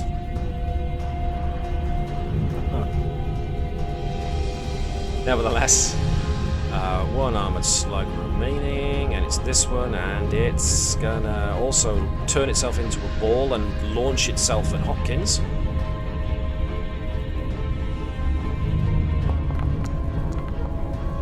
This one misses entirely, though, and Hopkins is able to pretty much move out of the way and use the other slug as a barrier. So this one smacks up against its fellow, spins in the air for a bit as its momentum keeps it going, and then lands on the floor, and it just unfurls itself once again. Captain Sobek goes next and essentially says, we need to get away from these creatures. I agree with Dr. Sot's analysis. We should move back into the cave. Begin tactical withdrawal. I haven't had a go. You tried scanning and then realised that your scanners don't work. Oh. But you can still move if you want to move. Alright. You took the time to try and scan the things, and then you went, oh no, wait, the tricorder's not working. But you can move if you want to move. No, I'm good. Okay. So, Captain Sobek is going to start withdrawing towards the cave entrance, as is Lieutenant Turin, who is modifying her phaser as she goes. So Turin is going in. So, next round, which of you lot is going first? I mean, in order to withdraw, Hopkins is going to either have to leave her duck target behind, or is going to have to use her action now to wrestle it free from the creature's jaws. She never had the duck hog pulled out. It was always her fists. Okay, beg your pardon. In which case it was just your fist caught in the creature's jaws then. Yeah, I can always bring it with me. New pit. Heel boy! No, don't eat my heels, I mean... Oh, never mind. So who wants to go first? Otherwise, Okay. What was that, sorry? Yeah, I'm gonna try and finish this guy off here, the armored slug. Hand to hand. Ready? Hang on. I hate to tell you this, guys, but Sorry, more are yeah. appearing. Run away! Okay. Run away. It's not worth it. Yeah, Slug's gonna I'm gonna. subdue Yeah, Let's I'm try and gonna- take that I'm slug with us if we incapacitate it. I'll Yeah, get a try and sample. knock, I'll try and knock this. Sorry. Yep, okay. That's what it's called. So at Right. least take out the injured one, I get you. Yeah, I'll try and take this one out with my hands, and then we. Okay, gotcha. I rolled one success, so daring and security for you, please. Okay. With the focus on hand to hand. Yep. 2 successes, which means you win, which means roll unarmed damage. Okay. 9, 10, 11 minus armor is enough. That one is incapacitated. Right. So, not dead, just defeated. So you can use your quick action now to move. Right. I'm gonna move out of the way of this. Is it 1 or 2 spaces, or is it anywhere? There's no limitation, you can move wherever you want in this area, but if you do move too close to where these creatures are, they will attack, so... Anywhere within this area, y'all. Cool. I'll go there. Right, I am basically giving you guys the chance to run away. Things first, let's see if Hopkins can get her fist out from this thing's mouth. Can I have a fitness and security test from Hopkins, please? I will do the same with this creature. Opposed check. I got 2, so...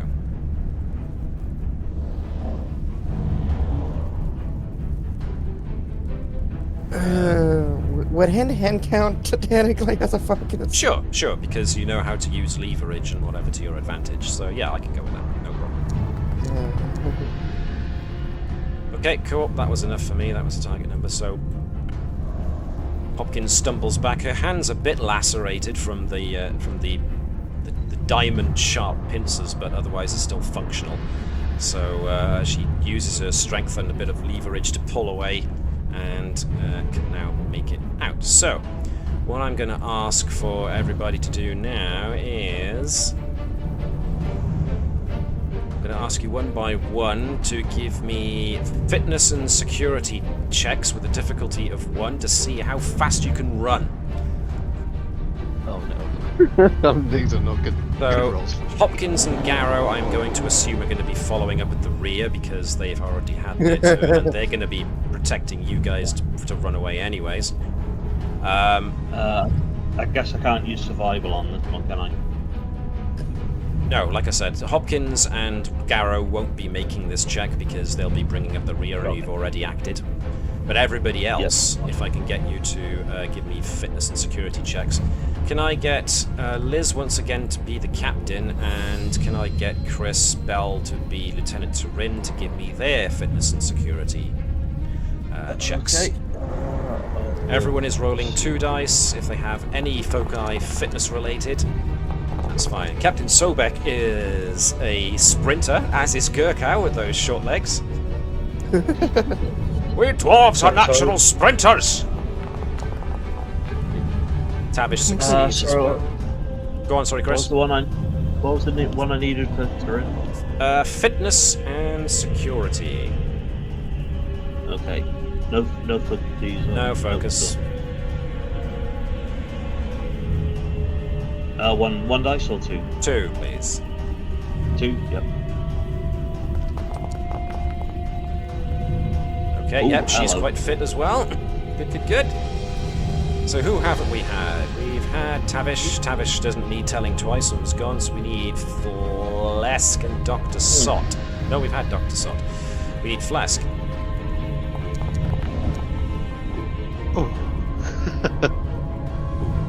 Everybody has been getting their endurance training, their steps in, it seems, because everybody on the urge to flee goes pretty quick. So all those security drills that Garrow and Hopkins give of having people do like long distance running through the decks of the ship have actually paid off. Nice. Which means that Garrow and Hopkins are able to effectively bring up the rear as these things continue to draw in, as everybody flees into the caves. As you do, you notice that the blue lights that are emanating from the walls of the cave actually come from glyphs and runes that are carved into the rock face. They bear no small resemblance to the glyphs and runes you've come across before in places like Bacchus 4, and indeed have a very similar colour to the glow. You can see that the tunnel extends about 50 meters into the mountain before it starts to slope downwards. And so you go run down the tunnel. So you've got a lead, a head start on these creatures, but they are right behind you. So as you come in, you can see that there are definitely traces of there being man-made, or people-made, I should say, structures down here. Certain parts of it are given way to these glowing blue crystals, and evidence of, evidence of maybe natural subsidence and whatnot in places. So it's not totally pristine.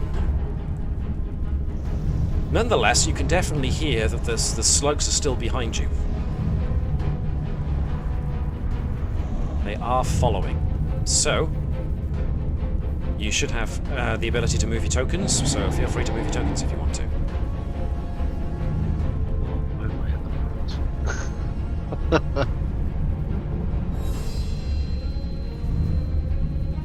Okay. I will grab Captain Sobek and Lieutenant Turin. Run!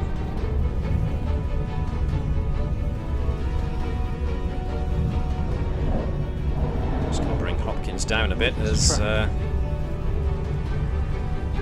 slugs that were following you. I think I came the wrong way. Well, actually, that's fine, because those who look behind can see that some of the creatures that were following you have entered into the cave and are still pursuing. Tavish, as Tavish runs down this area, she hears a tumbling rock sound. Bad roper. As more creatures emerge from the rock behind, well, from where Tavish came from.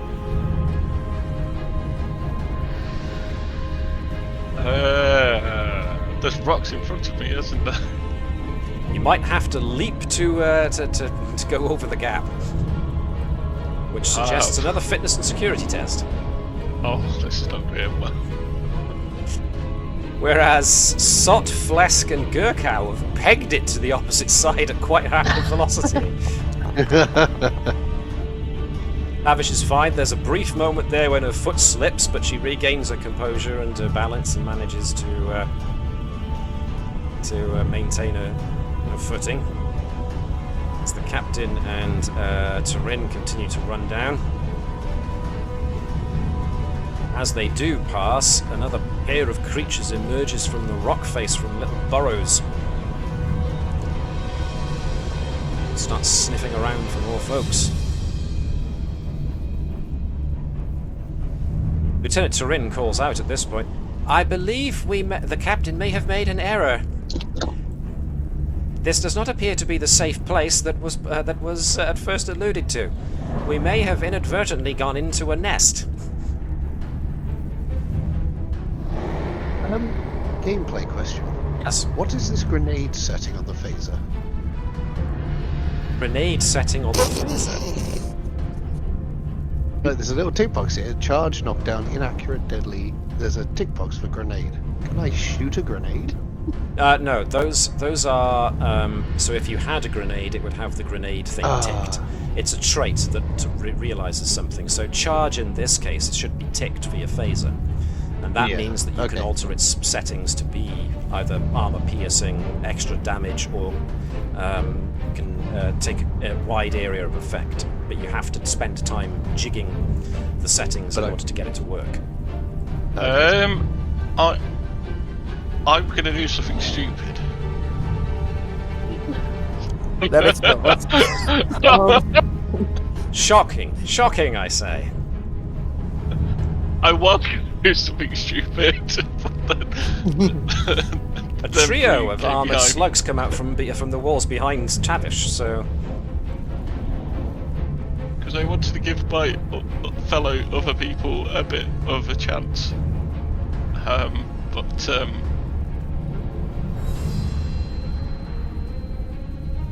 Yes, it seems that ship may have sailed a little bit if you were thinking of doing what I think you were going to do.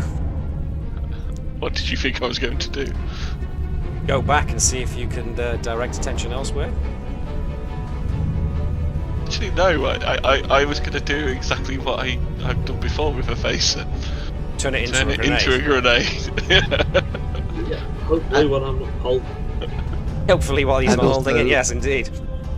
And also you've got the settings from me of how to make it be absorbed by them rather than bounce off and keep bouncing. Could I also remodify? Was I able to bring my destructor pistol? I'm gonna go with, once again, the captain more than likely frowned on the use of a deadly weapon like a disruptor pistol, but the Type 2 phaser definitely came with you.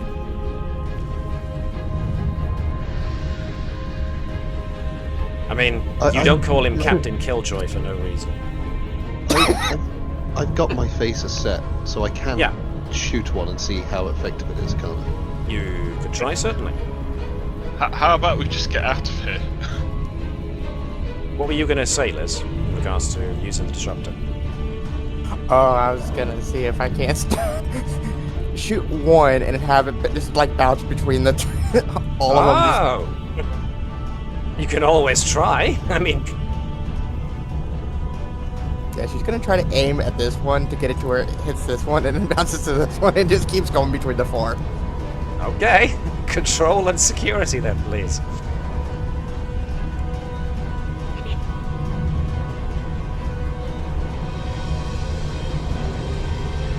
Meanwhile, I'm assuming the Garrow is still hoofing it.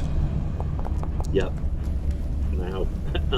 No successes. So Hopkins kind of shoots a bit wide, hits the rock face, which makes it explode in a shower of debris, which for the moment at least makes the slugs kind of pause, and their chitinous mandibles click together a couple of times, as if you created something they didn't quite understand what happened there, and it delays this one at least, but the other one is still moving moving around that, but you can still use your quick action to move now that you've used your slow action to shoot.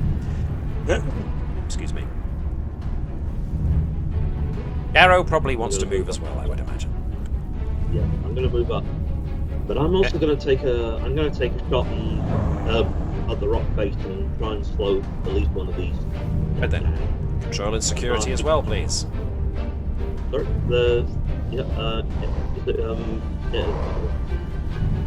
insight security, is it? No, that's going to be control and security. Control security, sorry. And you've got phasers as a focus, so I suggest you use it. I'm aiming at the rock face, not yep. that. So 2 dice. 2 dice, please. Yes. Excellent. That is an on-the-money hit, which means a big section of the wall by here explodes outwards, which is going to be enough of a distraction to distract these 3 slugs. So you've bought yourself and everybody else some time. Nicely done. Good.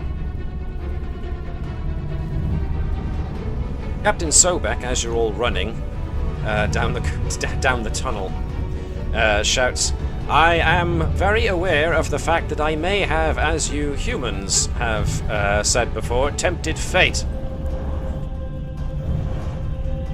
When I said that this would be just another standard planetary survey mission, for which I can only apologize." It would be helpful if I had my weapons. That is unfortunately something that I cannot take back, Commander. I suggest we make do with what we have. And run! So, you guys keep on running. You've, both Hopkins and Garrow, I think Flesk was going to try and shoot one to see if the setting worked. Yeah, I want to try and shoot one, and then... Control and security. Control and security. Am I using a focus with the metallurgy? I cannot say that word. Can I still use the focus? Metallurgy. I suppose it makes sense, since that was the point of the modification. So yes, I will allow it. I have the Legion of Honor. Did I hear Legion of Honor very, very quickly mentioned there? Yes. Wow, we're barely into the start of this episode, and we're already throwing out these Legions of Honors. Zoiks. So the good news is that Flesk doesn't manage to blow himself up with a misfire. Unfortunately, his shot is less than accurate and does hit a rock face, which, again, at the very least causes a shower of sparks. The fact that you seem to hit one of the crystals embedded in the walls, and the fact that it exploded rather than started sparking the phaser off in different directions suggests that at least your reconfiguration for the phaser might very well have worked. It's just a shame that you used it on a rock face and not on an armoured slug, but there we are. It was still a successful test, practically.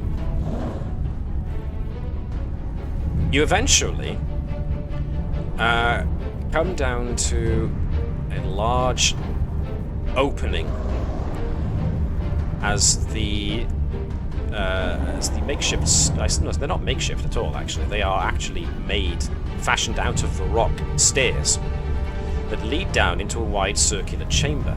The most notable aspect of this wide circular chamber is the fact that stood in the center of it, glowing with energy, is a tall 5-sided monolith etched in runes and carvings. Dominates the center of the room. Rises all the way to the vaulted ceiling some 20 meters above. The whole area around the monolith is bathed in a blue light that seems to be emanating from the floor. All I see is the blue light. All you see is the blue light. I don't see the room or the grave. What does everybody else see? Yeah, I see the Pentagon. Yep. So it sounds like the map has failed to fully load the image for you, Chris. You might have to reload. Okay, and reload. Everybody else can see the lights and the cave and the monolith? Yep. Excellent. Okay. So... there we go, yeah. Got it now. Well, you only have one way to go. So the captain just runs for it, since it is the only logical path to take. Be right back, says Chris. Okie dokes. Move Dr. Sop for him then.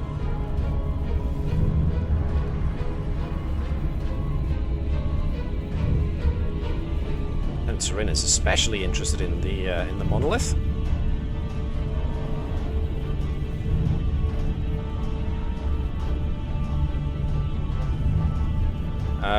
Mark, you able to move Flesk? Yep. I think. Yeah, it helps if I don't select everyone. Yeah. Which is just as well, because a whole mess of the armoured slugs are now scuttling and rolling along behind you.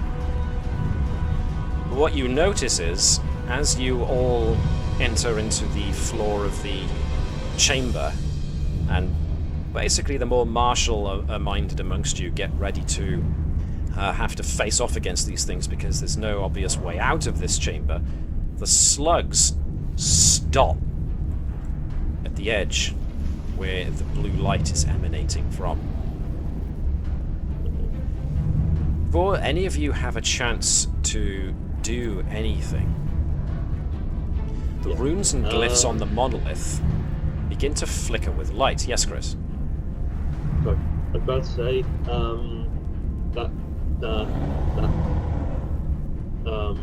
modifications you made to your phaser earlier, what were they again? Basically, Flesk was giving you a way of getting past their armor. Might be a very good idea to hand those out just in case. I did let everyone know. Yeah. You just need to change the settings, but I have told everyone how to do it. Yeah. Good. So everybody stops at where they are. The monolith is starting to glow with light. The slugs stop at the light, seemingly unwilling to go any further. At which point the light intensifies. Your skin then begins to prickle as you realize that you can't move your limbs anymore. And then a white light envelops you.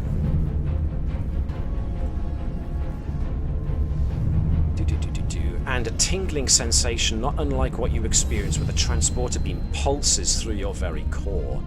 And then seconds later, the tingling sensation changes to a burning, as if every cell in your body is on fire. And that is when you find yourself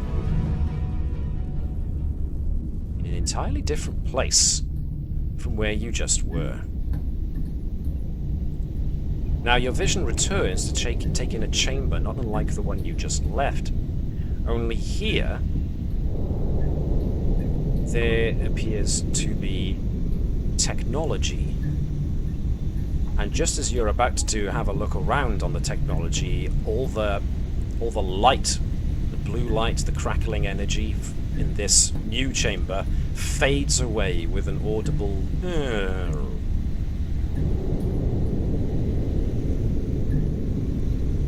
and you are met with silence.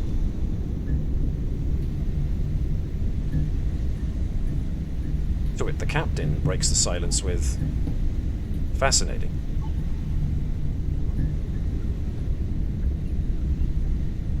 We might have been transported elsewhere, or we have been moved back or forward in time. It is unclear. I am, however, at this point in time, willing to accept the inevitable I told you so's.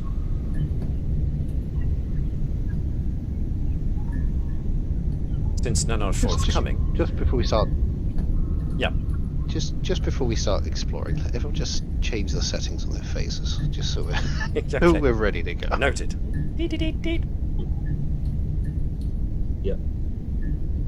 So is that going for all of us? Or?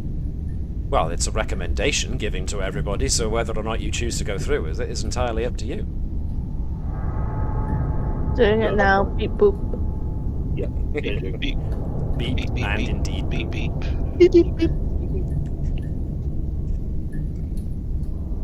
So, Tavish, this technology, we should try and play with it.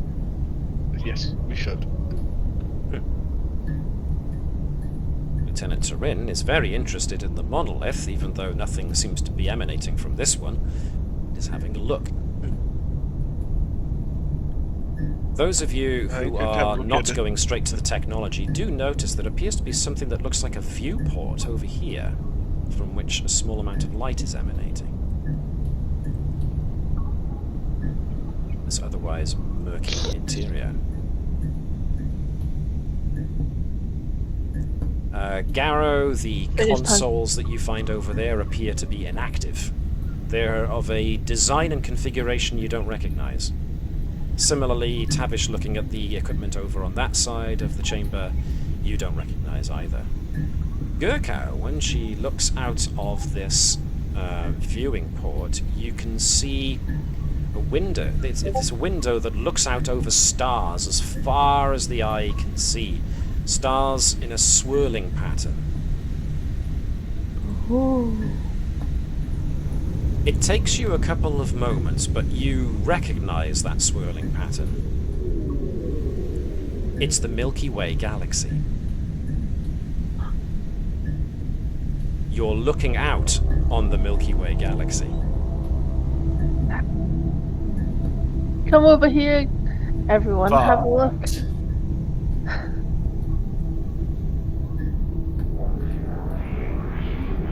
Which one? Yes. Captain Sobek looks... Sorry, go on, I talked over people. That's fine. I had nothing to add. I was just saying I can see my house from here.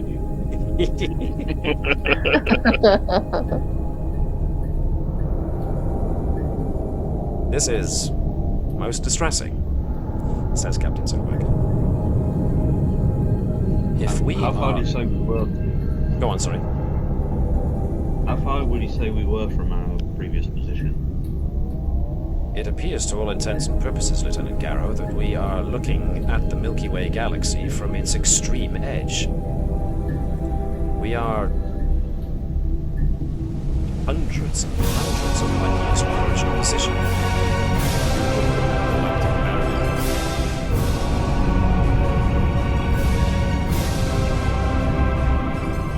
We need to get home from where we started. It appears we have been transported. Yeah, we need to get home. Let's start by scanning everything. Do our tricorders work? They do now. Oh, fantastic. I'm going to start scanning the devices to find a power. Yes, some indeed. kind of power in here. Okay, so anybody who's taking a tricorder reading of the room can do so with reading and science. Not reading, reason. I'm reading. Reason and science. So, Can I use power system? Yes, you can. If anybody wants to help along, they can do. Sorry, I'm talking over somebody again. What was that? No, I was just going to ask how many dice, so I would like to do that because I have like decent reason in science. If you want to do it independently of each other, then you can both give me 2 dice. Sure. Could I also, with my Sure. the probability of noticing something in the room? Sure, absolutely. I will go with it. God focus. Indeed, the God focus. Okay, lots of good rolls there. Which means that Sot got 1 over what was needed, Tavish got 2 over what was needed, and Gurkha got 1. Okay, so that's a nice, suddenly full momentum pool there. So, this technology does seem to be very similar to a transporter pad, but on a, quite a big scale. Now, most of the systems here appear to have shorted out at the source of the power. The power source itself seems to be coming from further in from where you are.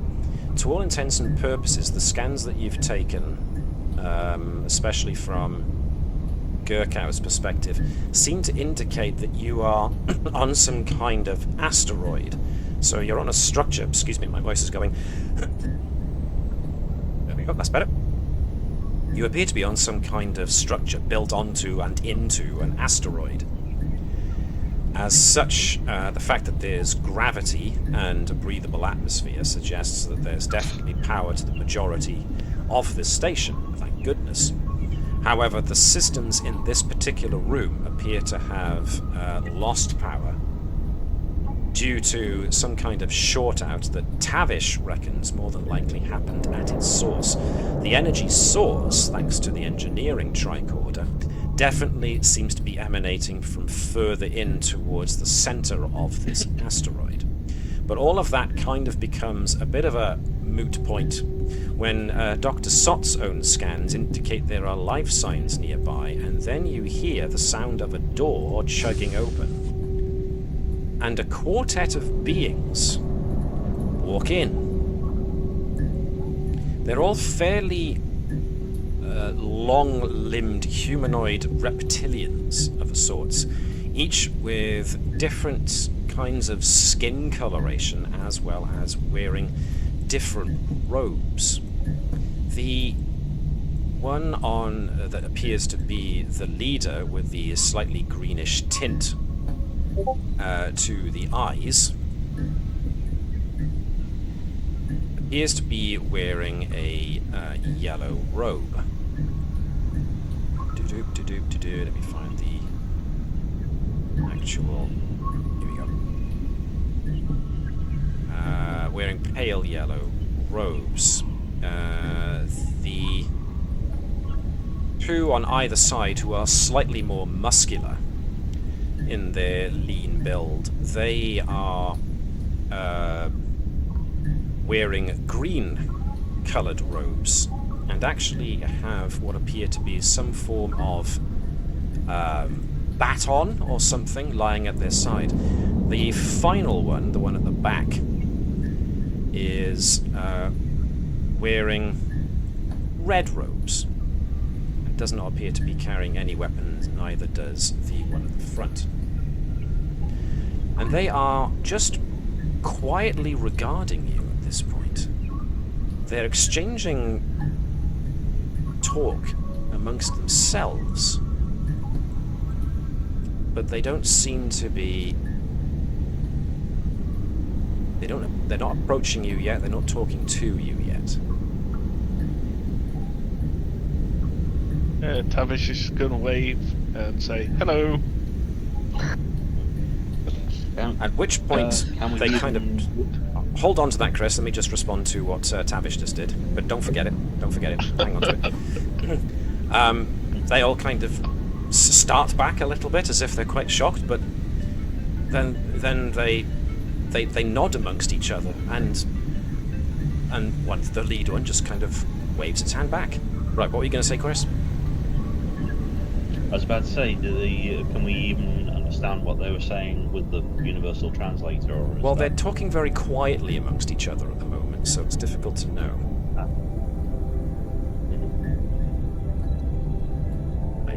The captain kind of puts himself forward. I believe this counts as first contact. And he holds his hands up in the Vulcan salute. Don't I have very good hearing and sense of smell? Can I not hear what they're saying? You can hear mutterings and murmurings, certainly, and you can make out individual words via the universal translator, but they're quite far away, so it's whether or not the translator picks it up. Thought I'd try. Yeah, that's fine. But Captain Sobek walks forward nonetheless and puts his hand up in the Vulcan salute and says, "Greetings. I am Captain Sobek, and these are my crew members. May I ask where we are and who you are? This prompts more heated, excited discussion amongst the 4 newcomers. And they kind of turn inwardly, and as they're chatting, they do cast glances back over their shoulders to regard you all, and they seem to be... There's a lot of very affirmative body language going on. There's like almost the equivalent of nodding and excited hand-waving. At which point, they all move themselves forwards, and they all bow. And the lead one says, "Welcome to the habitation. I am High Curate Meharon, and I greet the messengers of the gods."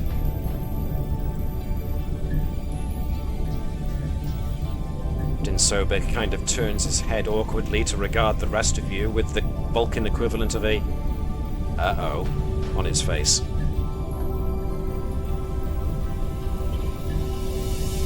What the? Lieutenant Turin, anybody? Assistance, please. Lieutenant Turin kind of quickly comes forward and is like, shrugs her shoulders. Yes, sorry, Dave? Tavish's, like, brilliant social skills. Yes, we're aware just of this. goes... kind of very bluntly just goes, why do you believe we are messengers or gods, or messengers of the gods? I was going to ask a similar question. Like, what makes? How do you know we're messengers of the gods? Like, what gives it away? That kind of question. The lead Is one, it hostile. yeah. If we're not. So, not quite the same passive-aggressive tone. I get you. Okay. Okay, the one who identified themselves as High Curate Meharon kind of half gets up from the bowed position and is looking around at you all uncertainly. And then as she straightens up, the others, I say she, they straighten up. The High Curate appears to be of a slighter build, so you would guess that probably female, but it's difficult to tell. You've never met these creatures before. Straightens up and regards you all, but then has a bit of a conspiratorial and points at both Flesk and Tavish. I see. We are being tested. Very well. And she kind of... I say she. I'll go with she. I've seemed to have unanimous... I've seemed to have put it in my head this is she. So I'll go with she. She folds her hands inwards and goes, very well. We, the Covenant, were placed here by the gods, and were told that our placement here was for a purpose. However, that purpose was never revealed to us, and so we have waited for the return of the gods or their messengers to deliver our purpose to us, and to escort us back to the paradise that was our home. She kind of looks up at you all, as if to go, did I get it right? She seems to be very expectant. She's got a very expectant look on her face in regards to a lot of you. Was your Tavish is making noises, but not necessarily forming sentences. What's the name of the planet we were just on? The planet you were just on was Pegasi V. Tavish just turns around and goes, was the planet you are from called that? Cool. I can't even say Meharon looks in Tavish's direction. Sorry, you were going to say something, Mark? I was going to say they may not have had the same name for it because that's the Federation name. Yeah. Pegasi? Pegasi. Pegasi 5.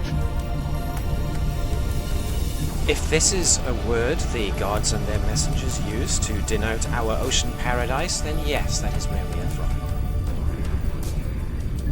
Pegasi 5 is not an ocean paradise. No, it's not.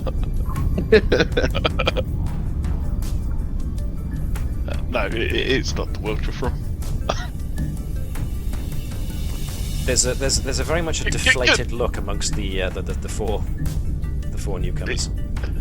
Can somebody else talk? I am awful at this. Flesk wants to know what's in the room they just came out from, because we need to know more about the operation of this room. What's behind the door? Oh, of course. High Curate Meharon kind of straightens up and seems to put her hands in a bit of a flap. Of course. I am forgetting the protocol. You must now come with us. Yes, the messengers must be honoured accordingly. Please, come with us. And they all turn around and start moving off in this direction. And they're not even waiting for you to keep up with them.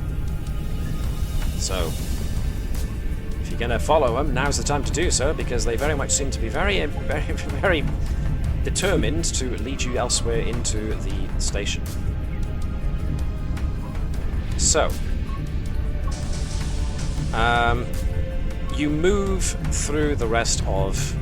You start moving through corridors, and the one thing that strikes you about the place is that for all the seeming technology that's about, a lot of it appears to be very badly maintained.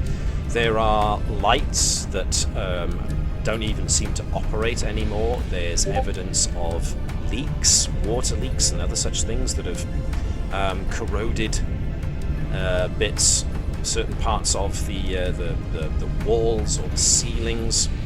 There's other types of fluid that aren't immediately obvious as to what their function is, but there's patches of it dripping down from ceilings. There's exposed wiring. There's empty panels, and so the whole place seems to be in rather bad state of repair. Nevertheless, the one thing that strikes you, that becomes very striking, is that when you reach a closed door or a bulkhead, the one in red robes at the back is then ushered forward, and they present themselves in front of the door controls. But rather than just pressing the door controls, the red-robed individual bows before it, utters a few nonsensical syllables in front of it, moves their hand in a bunch of intricate gestures, and then presses the button to open the door. And then they usher you all through. And this is repeated numerous times. Whenever you come onto a closed door that needs a button pressing to open, the red-robed individual goes through this elaborate series of gestures and what sound like placations before the door button is actually pressed. Indeed, there are a number of occasions where, as you start getting into more well-lit areas and corridors, whenever the red-robed individual comes across a panel in the wall with switches and levers, they will stop in front of it, bow before it, utter a few more nonsense syllables, flip the switch up and down a couple of times, move some of the levers, and then proceed onwards. Those of you who stop to examine the such consoles will find that they do not work.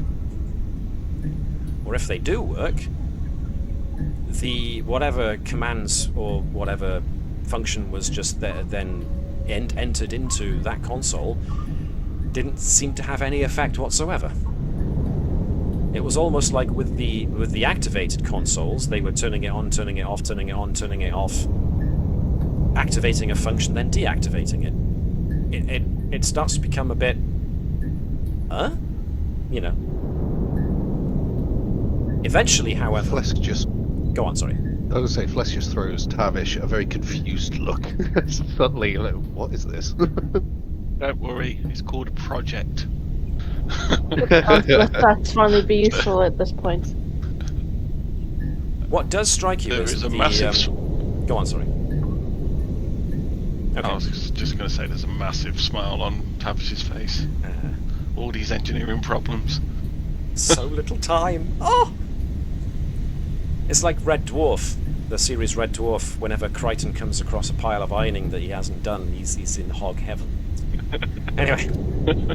As you're ushered down several of these long corridors and hallways that appear to be carved out of stone and lined with metal. Most of the stone appears to come from the asteroid itself. But after several minutes, you come to another large chamber. Like the room you arrived in, this one has another view of the galaxy.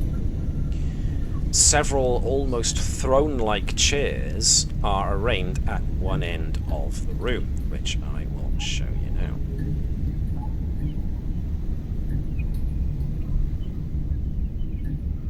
So you find yourselves escorted onto this platform that overlooks a wide hall chamber, and you are, those of you who have got room to, are pretty much insisted on seating yourselves on these throne-like chairs. There's not necessarily enough room for everybody, but you are more or less pushed into all occupying a space on this raised platform.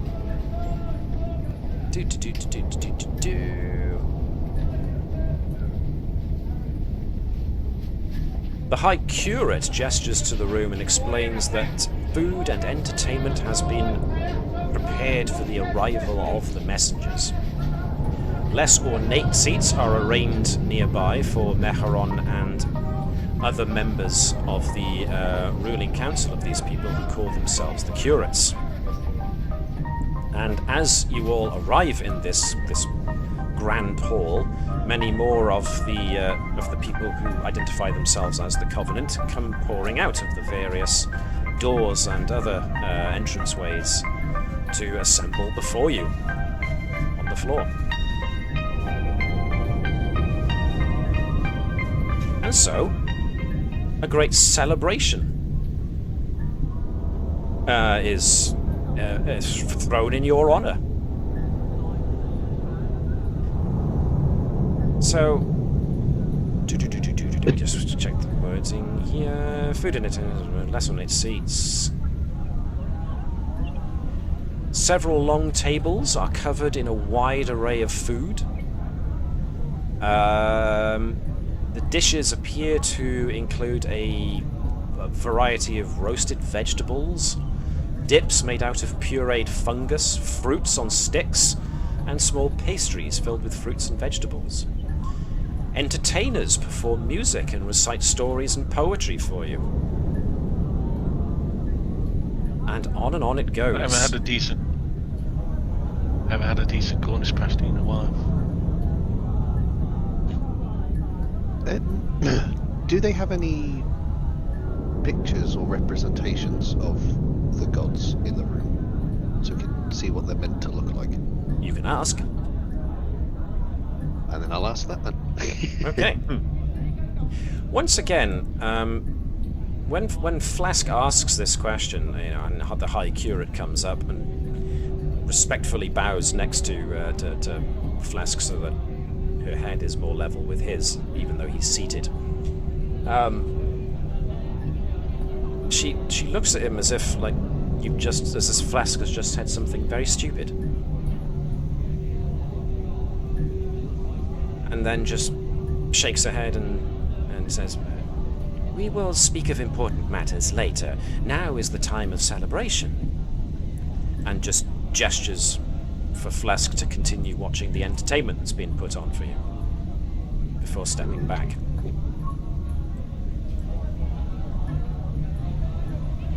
So, the entertainment keeps going. People come out and start reciting poems. Some of the children come out and start maybe doing a little song they've learned. Certain stories are told. I'm guessing Lieutenant Turin is taking huge notes on the... Well, yeah, and this becomes an interesting point, actually. So,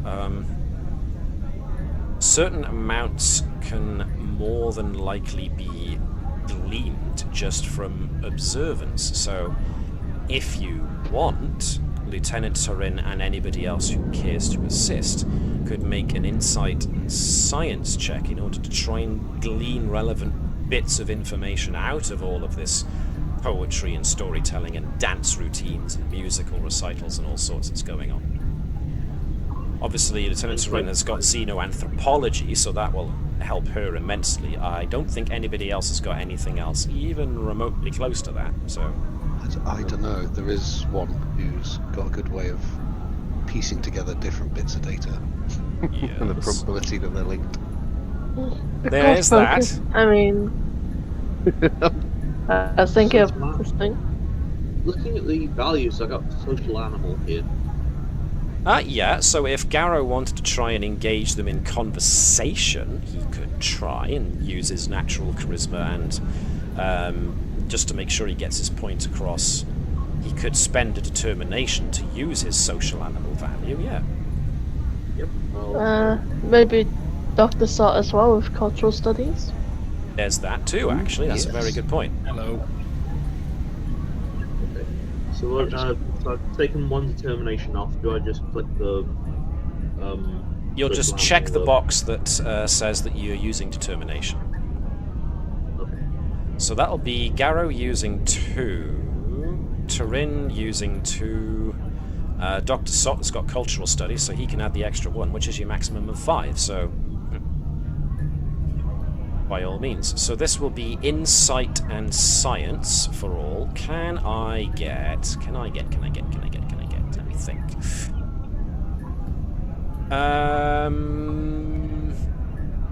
Liz, can you beat Turin for me, please? Thank you.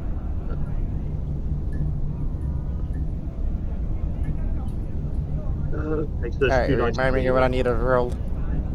So Turin needs to roll 2 dice and is doing insight and science and is using the xenoanthropology focus. Garrow is rolling 1 dice and using, let's see... So, social animal, yeah. Is just using his determination, so no focus. Sott is rolling 1 dice and is using focus. So there's numerous different things going on here. Oh! Dancing on the edge of calamity there. But no. Oh my god. Dr. Sott with his cultural studies, Turin with her xenoanthropology, and Garrow trying to engage folks in actual conversation. Dr. Sott almost insulted somebody's mother. Sott, thankfully, is just using his knowledge of cultural studies to observe, and is just kind of... He and Turin are kind of sharing observations at this point. So, excuse me. What you gather is that... let me see, how many successes did you accumulate there? 1, 2, 3, 4. Not bad at all. So I'll pop 1 in the momentum pool there for you. You learn that they very much venerate the idea of their home planet as wherever they came from. Apparently it was an oceanic world of great beauty. And this does seem to back itself up in their physiology. They do have something more of a more aquatic bent to them, certainly very like ocean-like colours. They have, rather than ears, they have very small, almost coral-like growths on the sides of their heads. They definitely seem to have developed into distinctive musculature builds for those who are seemingly the more security-orientated. The ones who are lined up behind you have something of a higher cranium and wear those yellow robes, and including this fellow over here. Actually, no, he's wearing the red robes, pardon me, he's a functionary. So, yes, the ones who are seemingly the diplomats, the leaders, the ones who are almost like priests, call themselves the curates. They're the ones with the slightly bigger heads. The ones with the taller stature and the more musculature build are called the blessed. Whereas those with the red robes, who, even whilst you're taking in all of this celebration going on, occasionally one of the red-robed functionaries will divert off, present themselves before a console on a wall, and will then start flipping switches and pressing buttons, and then come back to doing what they were doing, seemingly at random intervals.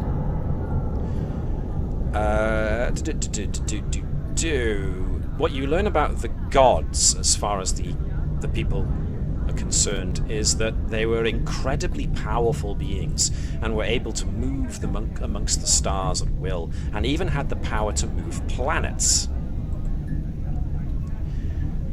You even hear of some kind of hint of a war amongst the gods at some point. That bit's unclear. But one thing that does become apparent is that there's definitely talk of a secondary group who these people call the Apostate. And so apparently the Covenant and the Apostate did exist side by side here on the station. They seem to have called the station just Habitation. That's their name for the whole place. But there appears to be some kind of rift between the two, and the Apostate are said to be these savage creatures who were cursed and therefore dwell amidst the bowels of the station, where they attack anybody who encroaches on their domain.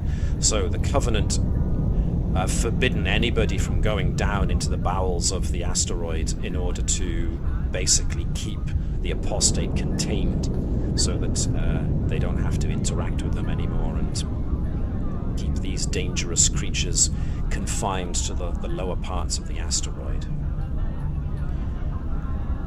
The Blessed, as they're called, they definitely appear to be the security arm of the people here, and the functionaries are the ones who are supposed to maintain the technology. Indeed, there do appear to be replicator-like technology available, but the function appears very limited. And every now and again, you do notice that the lights in the entire area just kind of dim and then come back to their previous luminescence.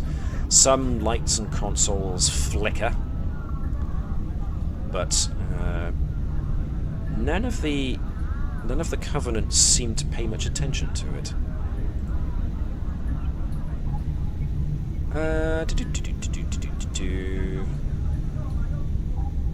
In between all of this, of course, when you're offered food, there are children and people. They're just kind of crowding this area, eager to get a look at you, as they're all muttering amongst each other and gesturing at you. But the Covenant members, known as the Blessed, the security arm, basically, are keeping everybody back from coming up the stairs to the platform that you were on. Garrow, in his attempting to get people to talk, he does manage to tease out some details, but pretty much every time Garrow tries to hold a conversation with these people, one of the curates, or High Curate Meharon themselves, redirects Garrow's attention back towards the celebrations that are going on in their honor. So every time there's a brief conversation, and then one of the curates interrupts the conversation. But Garrow, as a result, does end up striking up a conversation with one red-robed individual who identifies themselves as Balak, who seems a lot more ready to talk to you, but does get shushed an awful lot by the curates. And so it takes a bit of time for you to wait for a lull to happen in the celebrations, where you can then lean over and ask Balak a couple of more questions about the place. But the crux of the matter for these people seems to be that at some point the gods took these people, from their home planet, deposited them here, and asked them to be custodians of some sort. But the precise knowledge of what it was they were guarding or maintaining has been lost. And so this veneration of the gods has turned into a a hope that when the gods and or their messengers do return, these people will be judged as to how good a job they have done at maintaining this place, and as such may be rewarded for their good service by being allowed to go back to their home planet again. So this seems to be the full crux of the situation for them, and explains more than a few of the hopeful looks that are going from these people in your direction.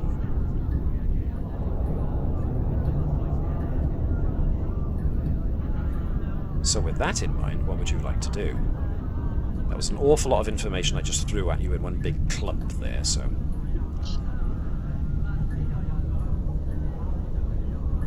What would you like to do with this information? Did we take the dead armoured slug thing? You didn't get much of a chance, I'm afraid. You were too busy running for your lives, being pursued by the other, very live ones, and then you ended up in the chamber with the active monolith, and the next thing you know, you're in this place, at the other side of the Milky Way.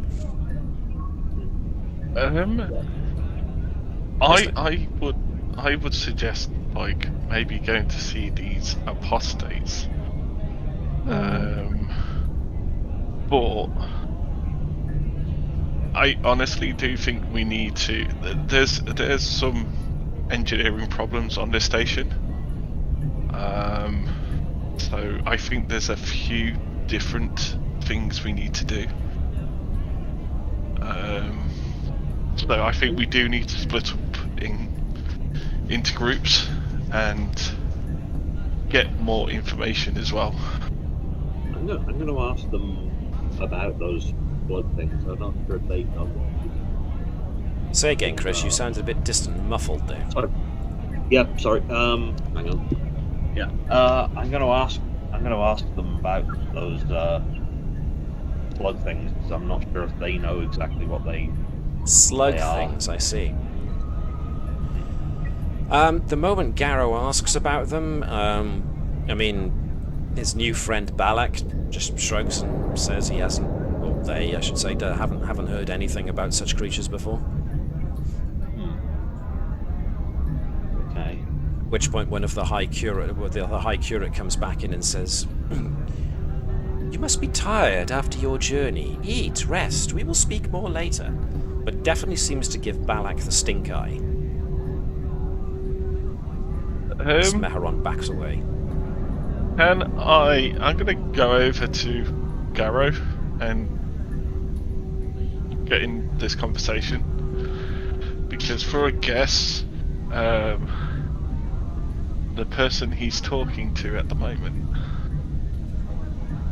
is probably an engineer of sorts. Yeah, certainly wearing the red robes of the people who seem to interact with technology, yes. So I'm going to go and have a word with him. Okay. And ask him what problems are, what the problems with the systems on the station.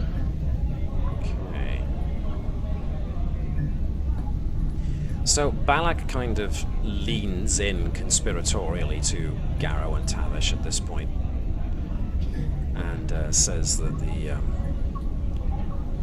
well, you've noticed those fluctuations in the system. Yes. As far as I've been able to tell by talking with the other functionaries, the problem started just after you arrived. It's entirely possible, I suppose, that the transportation device that brought you here may have overloaded the system that controls the station. Do you know where this? Do you know where the system is? Controls the station. Is there a main power source? There is a main power source. Yes. But it's down in the bowels of the station where the apostate lurk, and we are forbidden from going there. Oh, okay. Well, you're forbidden. We aren't forbidden. I was going to say, we You're forbidden. We are not. Balak. Sorry. Yeah, it is Balak. Balak. Thank you for that, Liz. Just saw what Liz left on Discord. Balak leans into Tavish and Garrow and basically whispers, "You're not really messengers of the gods, are you?"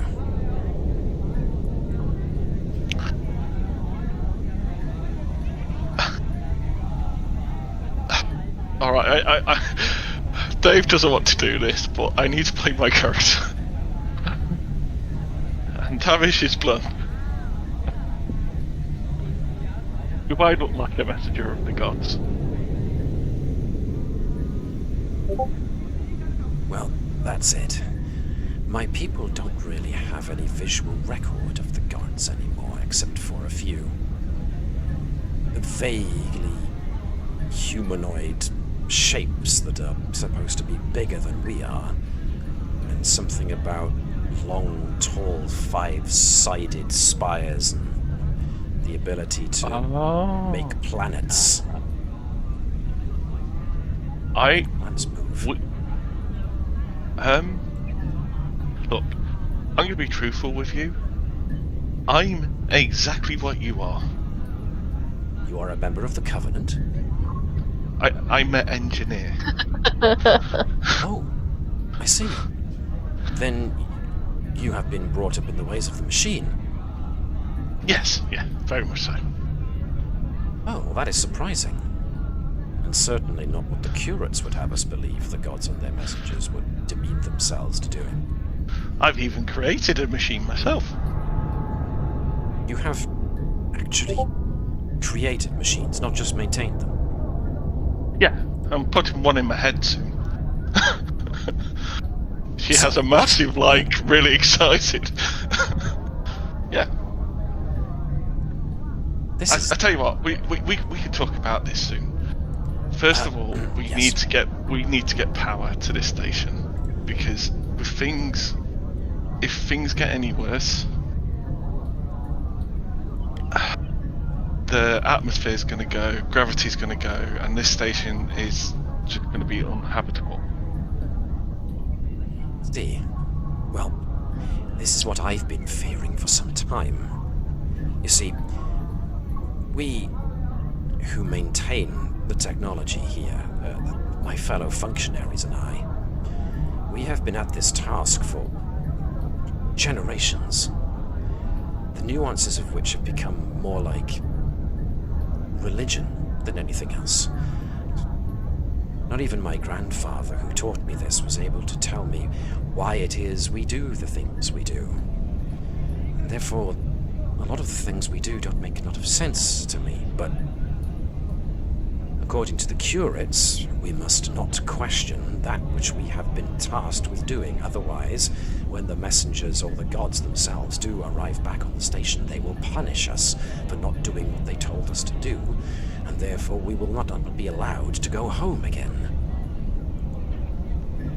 However, I have to agree with what you observe, that the station is breaking down and we no longer have the ability to, well, fix it. I can fix it. I will do. But if I can fix it to a point, maybe we can get you and the rest of your people off this station. Maybe if I can fix the power source and get into, I don't know, an archive. There has to be some kind of computer archive where I can find out which planet you're from. Okay? Would be something. I need to talk to somebody else in my party. Please keep the fact that we are that what I told you about us not being messengers are to yourself. Okay? Very well. And Balak visibly flinches when he sees Haikura Meharon come towards him. So yes, you seem you're very good. But I like you. You've been doing very well. As messengers are very happy with how you've been keeping the place. Lieutenant Turin looks over at Tavish with the Vulcan eyebrow going way up. I'm gonna go over to the captain now. Lieutenant Turin nods and goes over to the captain as well.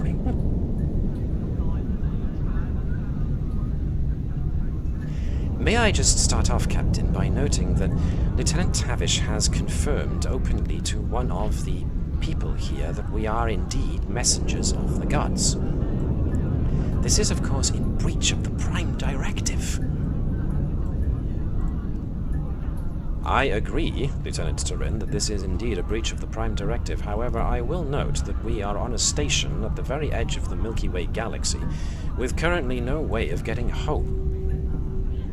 These people thus far seem to have, if what Lieutenant Garrow and Lieutenant Tavish are reporting back seems to be any indication, they appear to be at this moment unwilling or maybe unable to discuss with us openly about whether or not we actually are who they think we are.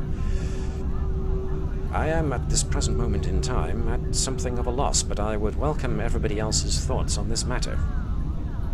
Lieutenant Tavish, you seem to have something in mind. They believe we're messengers of the gods. I know. Look, if they get any suspicions that we're not, then we're not going to be able to move around this station.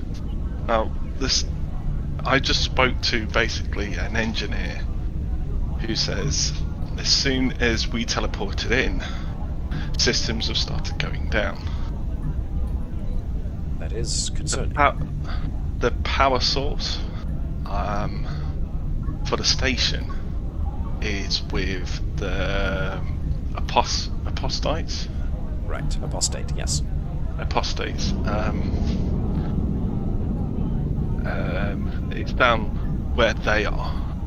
If they do not think we're messengers of the gods, then they are not going to allow us down there. Giving us access to go down there, get this sorted, and maybe find a main computer where we can get more information about who these people are, where they're from, and who brought them here, which seems to be the people we've been investigating with the pillars. Lieutenant Turin does nod at this. I would agree with Lieutenant Tavish. There do seem to be striking similarities. Captain Sobek looks at everybody else. Your thoughts and opinions, please. Lieutenant Tavish does make a good point. Before they find out, given enough time, they'll find out we're not real messengers, and there will be consequences, I'm sure. Well, I agree. For now, we keep up this ruse. I, in that case, would heartily recommend to people to not, as the humans I want to say, play it up too much. We still want to be able to come out of this and get back to Starfleet, and not face reprimands for breaching the Prime Directive. It can be bent only so far. I will take any punishment. That is very noble the... of you, Lieutenant, but you are under my direct command, and therefore I do bear some responsibility for allowing you to get away with this. But I will say that we will cross that particular bridge when we get to it. I understand. I guess there's an old Earth saying, what happens in Vegas? Stay in Vegas. Whatever it is. Far be it for anyone here to suggest that things that were done here should not be going in anybody's report. However, I will concede a certain amount of latitude be given in regards to enabling us to, well, for one thing, find our way home, and for another, to address the more immediate problem, which appears to be this station's failing systems. Technically, they are an intelligent species who require help. Although actively involving ourselves in helping them without being first asked would constitute a breach of the Prime Directive, but I'm afraid that is a circular conversation that keeps coming back upon itself, and therefore logic dictates that we must attend to our immediate problems. Yeah, we need to try and make it back. And the only way that we can conceivably do that is by going down below and fixing things. And maybe find out what the apostates are all about. Why are they... Why have they been locked away? Is there more to be learned? Senator Rinders jut in here, going, "There would certainly always be, as is said, more to the story than is being given. We are admittedly only getting the Covenant half of the story. We have to assume that something happened to create this rift. But we're only getting it from the Covenant's side. History, unfortunately, is replete with such instances of recoloring the past in order to suit the present. But this does not take away from what has been recommended, which is that we somehow find our way into the lower holds of this station in order to get at the problem systems. I am not entirely convinced, however, on our ability to utilize our cover story as actually being messengers. There appears to be a great deal of expectation that they are placing upon us as messengers of the gods. If we play up to the part too much, we may find ourselves having to actually fulfill those expectations. And seeing as we do not know, actually, strike that. There is an expectation that we will award them for their good behavior. We are, after all, supposed to be messengers of the divine. At present, I am uncertain as to how we can actually accomplish what they want us to do without inviting skepticism.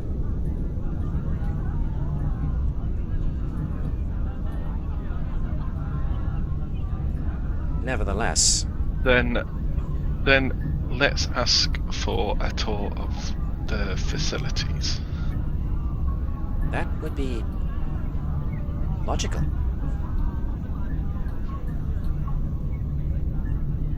Very well then, yeah, says Captain Sobek. I suppose we should lean into our new role here. And it's in the capacity of being messengers, we should still be able to go see the apostates. Because we can't necessarily complete our work until we know everything that's been going on. That might be a tactic worth taking. Let us see how they take it.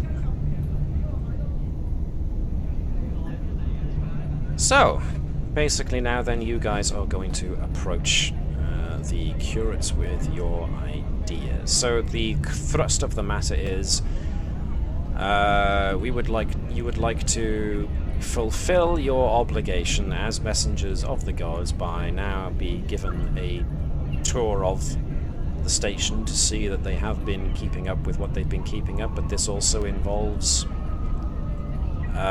visiting the lower holds and seeing the apostates for yourselves, that kind of thing? Yeah, that's what I thought. Yep. Okay.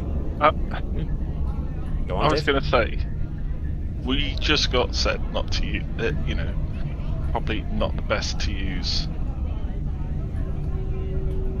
the messenger of the gods thing from. I am assuming that with his diplomacy ability, that Captain Sobek is going to do that Vulcan thing of telling a lie without actually telling a lie. Awesome. Alright, I'm happy with that. Then, yeah, let's do that. I was just getting confirmation from you guys that that was the kind of approach that you wanted to take with how you're going to try and talk your way into this. And it seems I was correct. Yep. So, okay. So, yes. In that uniquely Vulcan way that they are known for doing, Captain Sobek introduces the idea that you guys would like a tour in order to fulfill obligation of viewing the Covenant's well, basically what I just said. Well, I can still remember how to speak. And the curates kind of look at each other, and High Curate Meharon and says, "Are the messengers not happy with what we have shown them so far?" And the captain kind of backs away with, we still need to see for ourselves what it is you have done so that we can go back and report on this. Which, if you notice, is Captain Sobek's very clever way of saying that he's going to report this, which is true. He's just not letting them infer who he's going to be reporting to, so he's a clever one. He's our cat.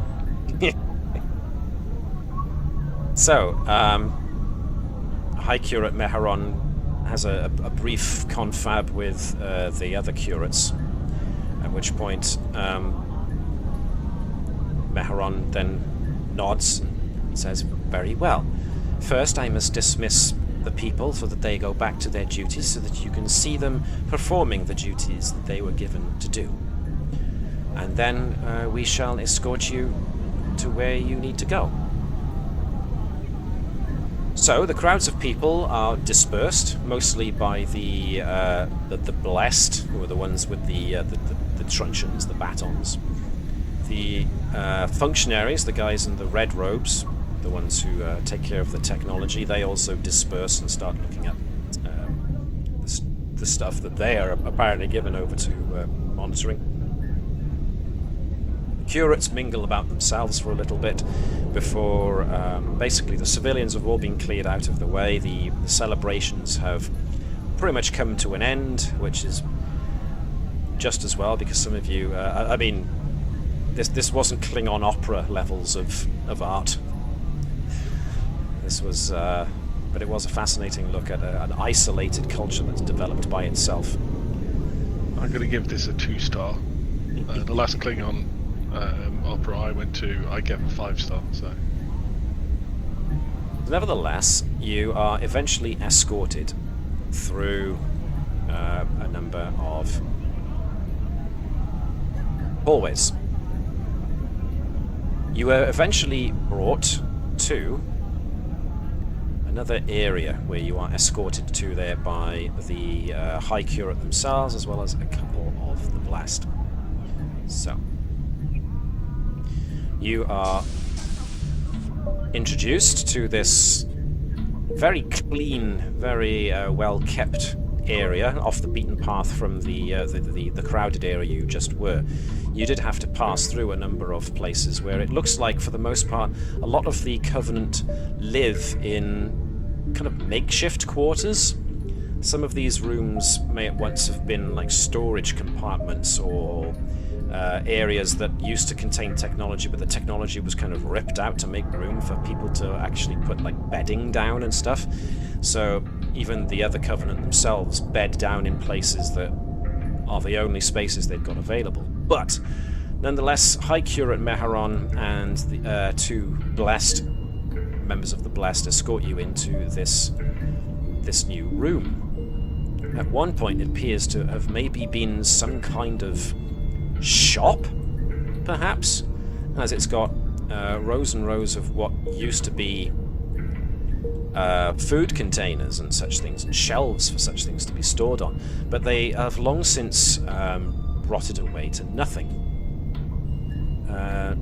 But the boxes and the containers have been kept on and kept in orderly rows, as if someone just thought that that's the way things were meant to be.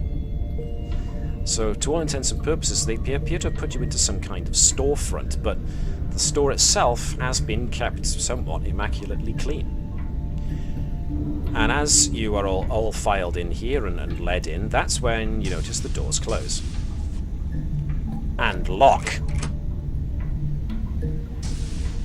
At which point, High Curate Meharon then comes straight up to the one glass, the glass pane that looks into the area. Looks into the room you've now just been shut in. At which point, Meharon stares at you, but her entire demeanour has now changed, and she appears to have a very deep scowl on her face. You would not cease with your pretenses, and then all of a sudden you decide you actually are the messengers? This test was unfair, and you have totally missed the point.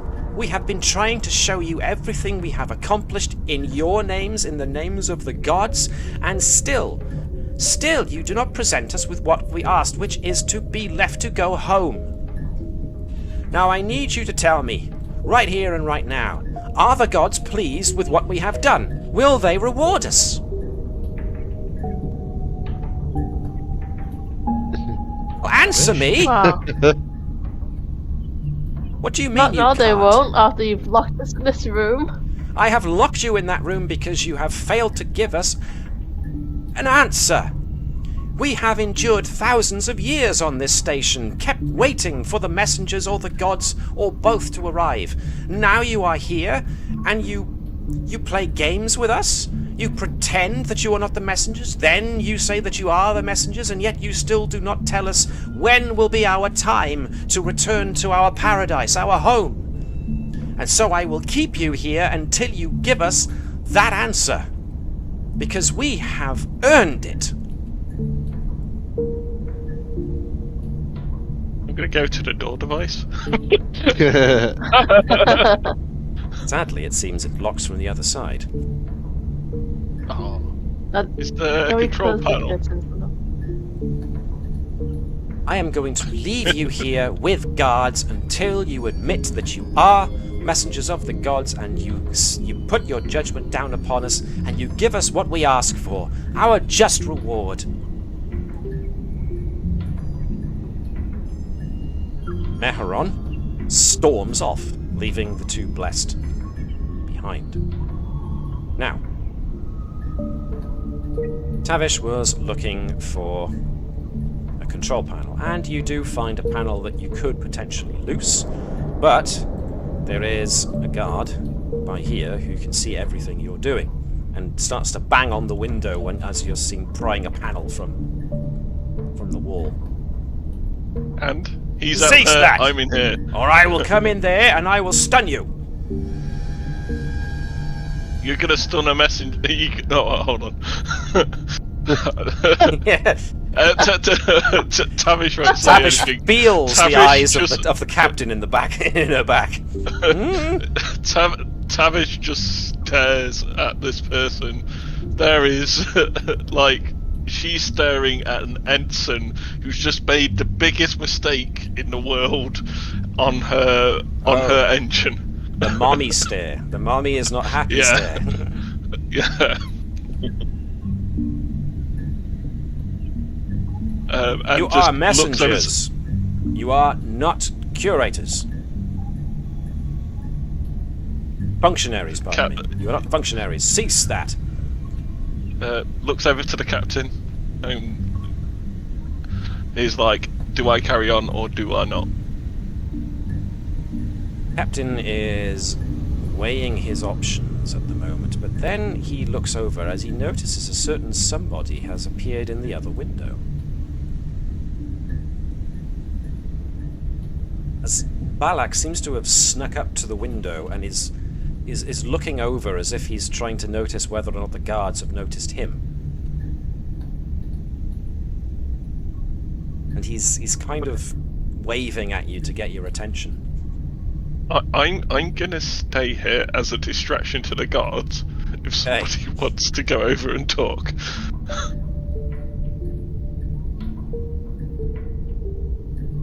Waves back.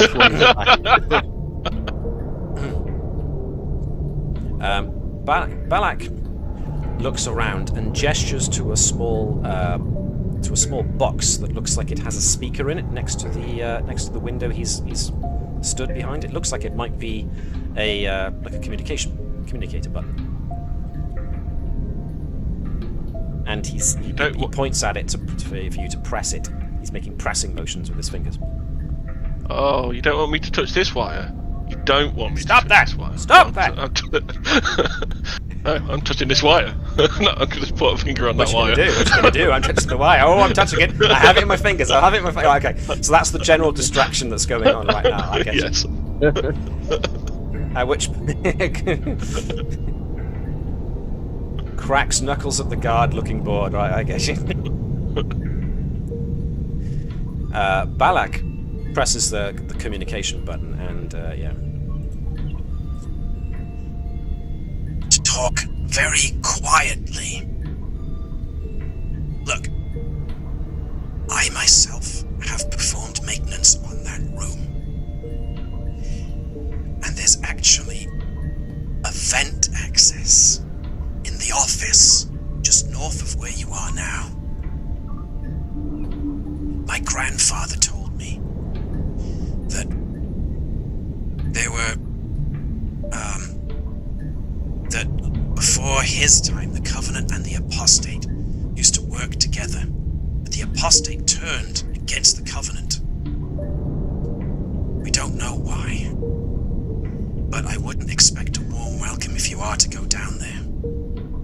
But if you're going to get down into the bowels of the station, there's an access point into the tunnels, into the maintenance tunnel system in the office to the north.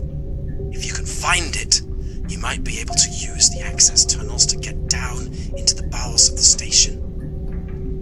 The only trouble is, of course, you're gonna have to distract the guards.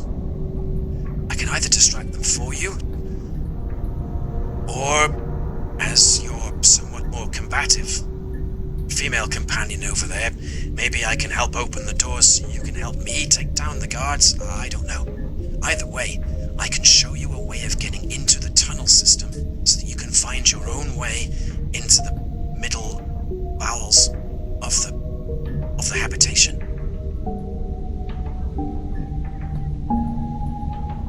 It's the best I can offer.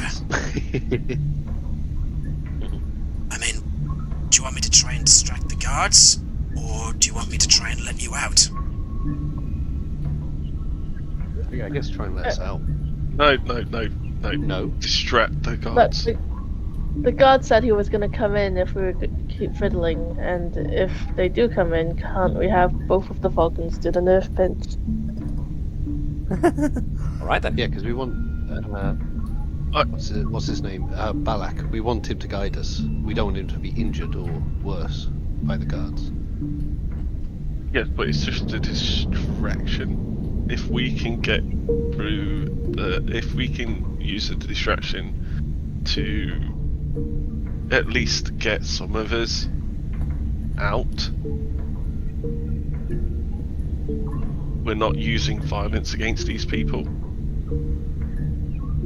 which is just going to cause more tension between us and. Okay. Lieutenant Sorin, actually. I don't. Go on, sorry, Dave. Well, I get where you're going. You don't want to actually fight these people. You don't want to, hurt them and injure them if you can get away with it. Yeah. Lieutenant Sorin does actually put her hand up at this point and say, contrary to popular belief, not all Vulcans are trained in the nerve pinch. Including myself. And left and right you will need to. No. It's up to everybody else. I will go with what Captain everybody Sobek thinks that that's a nice idea if they can get away without actually having to hurt any of these people. But depends on what the rest of you want to do.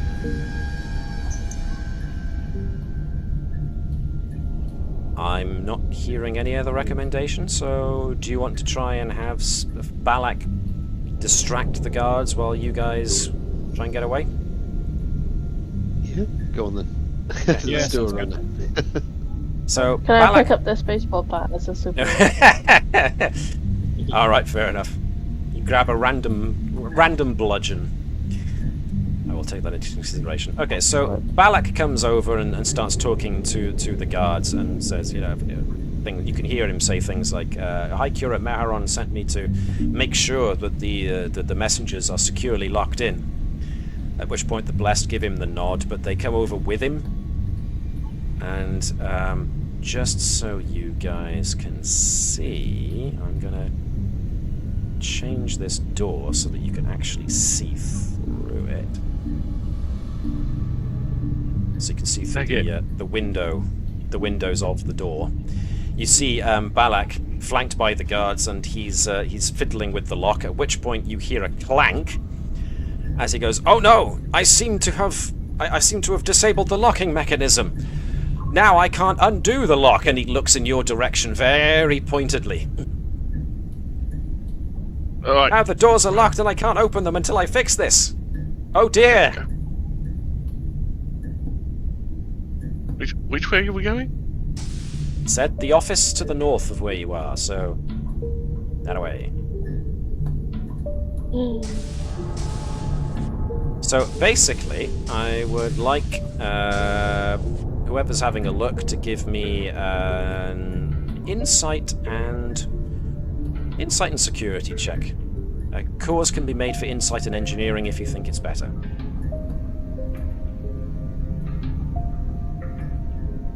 The guards are now banging on the doors, trying to shoulder them open, trying to wedge them in.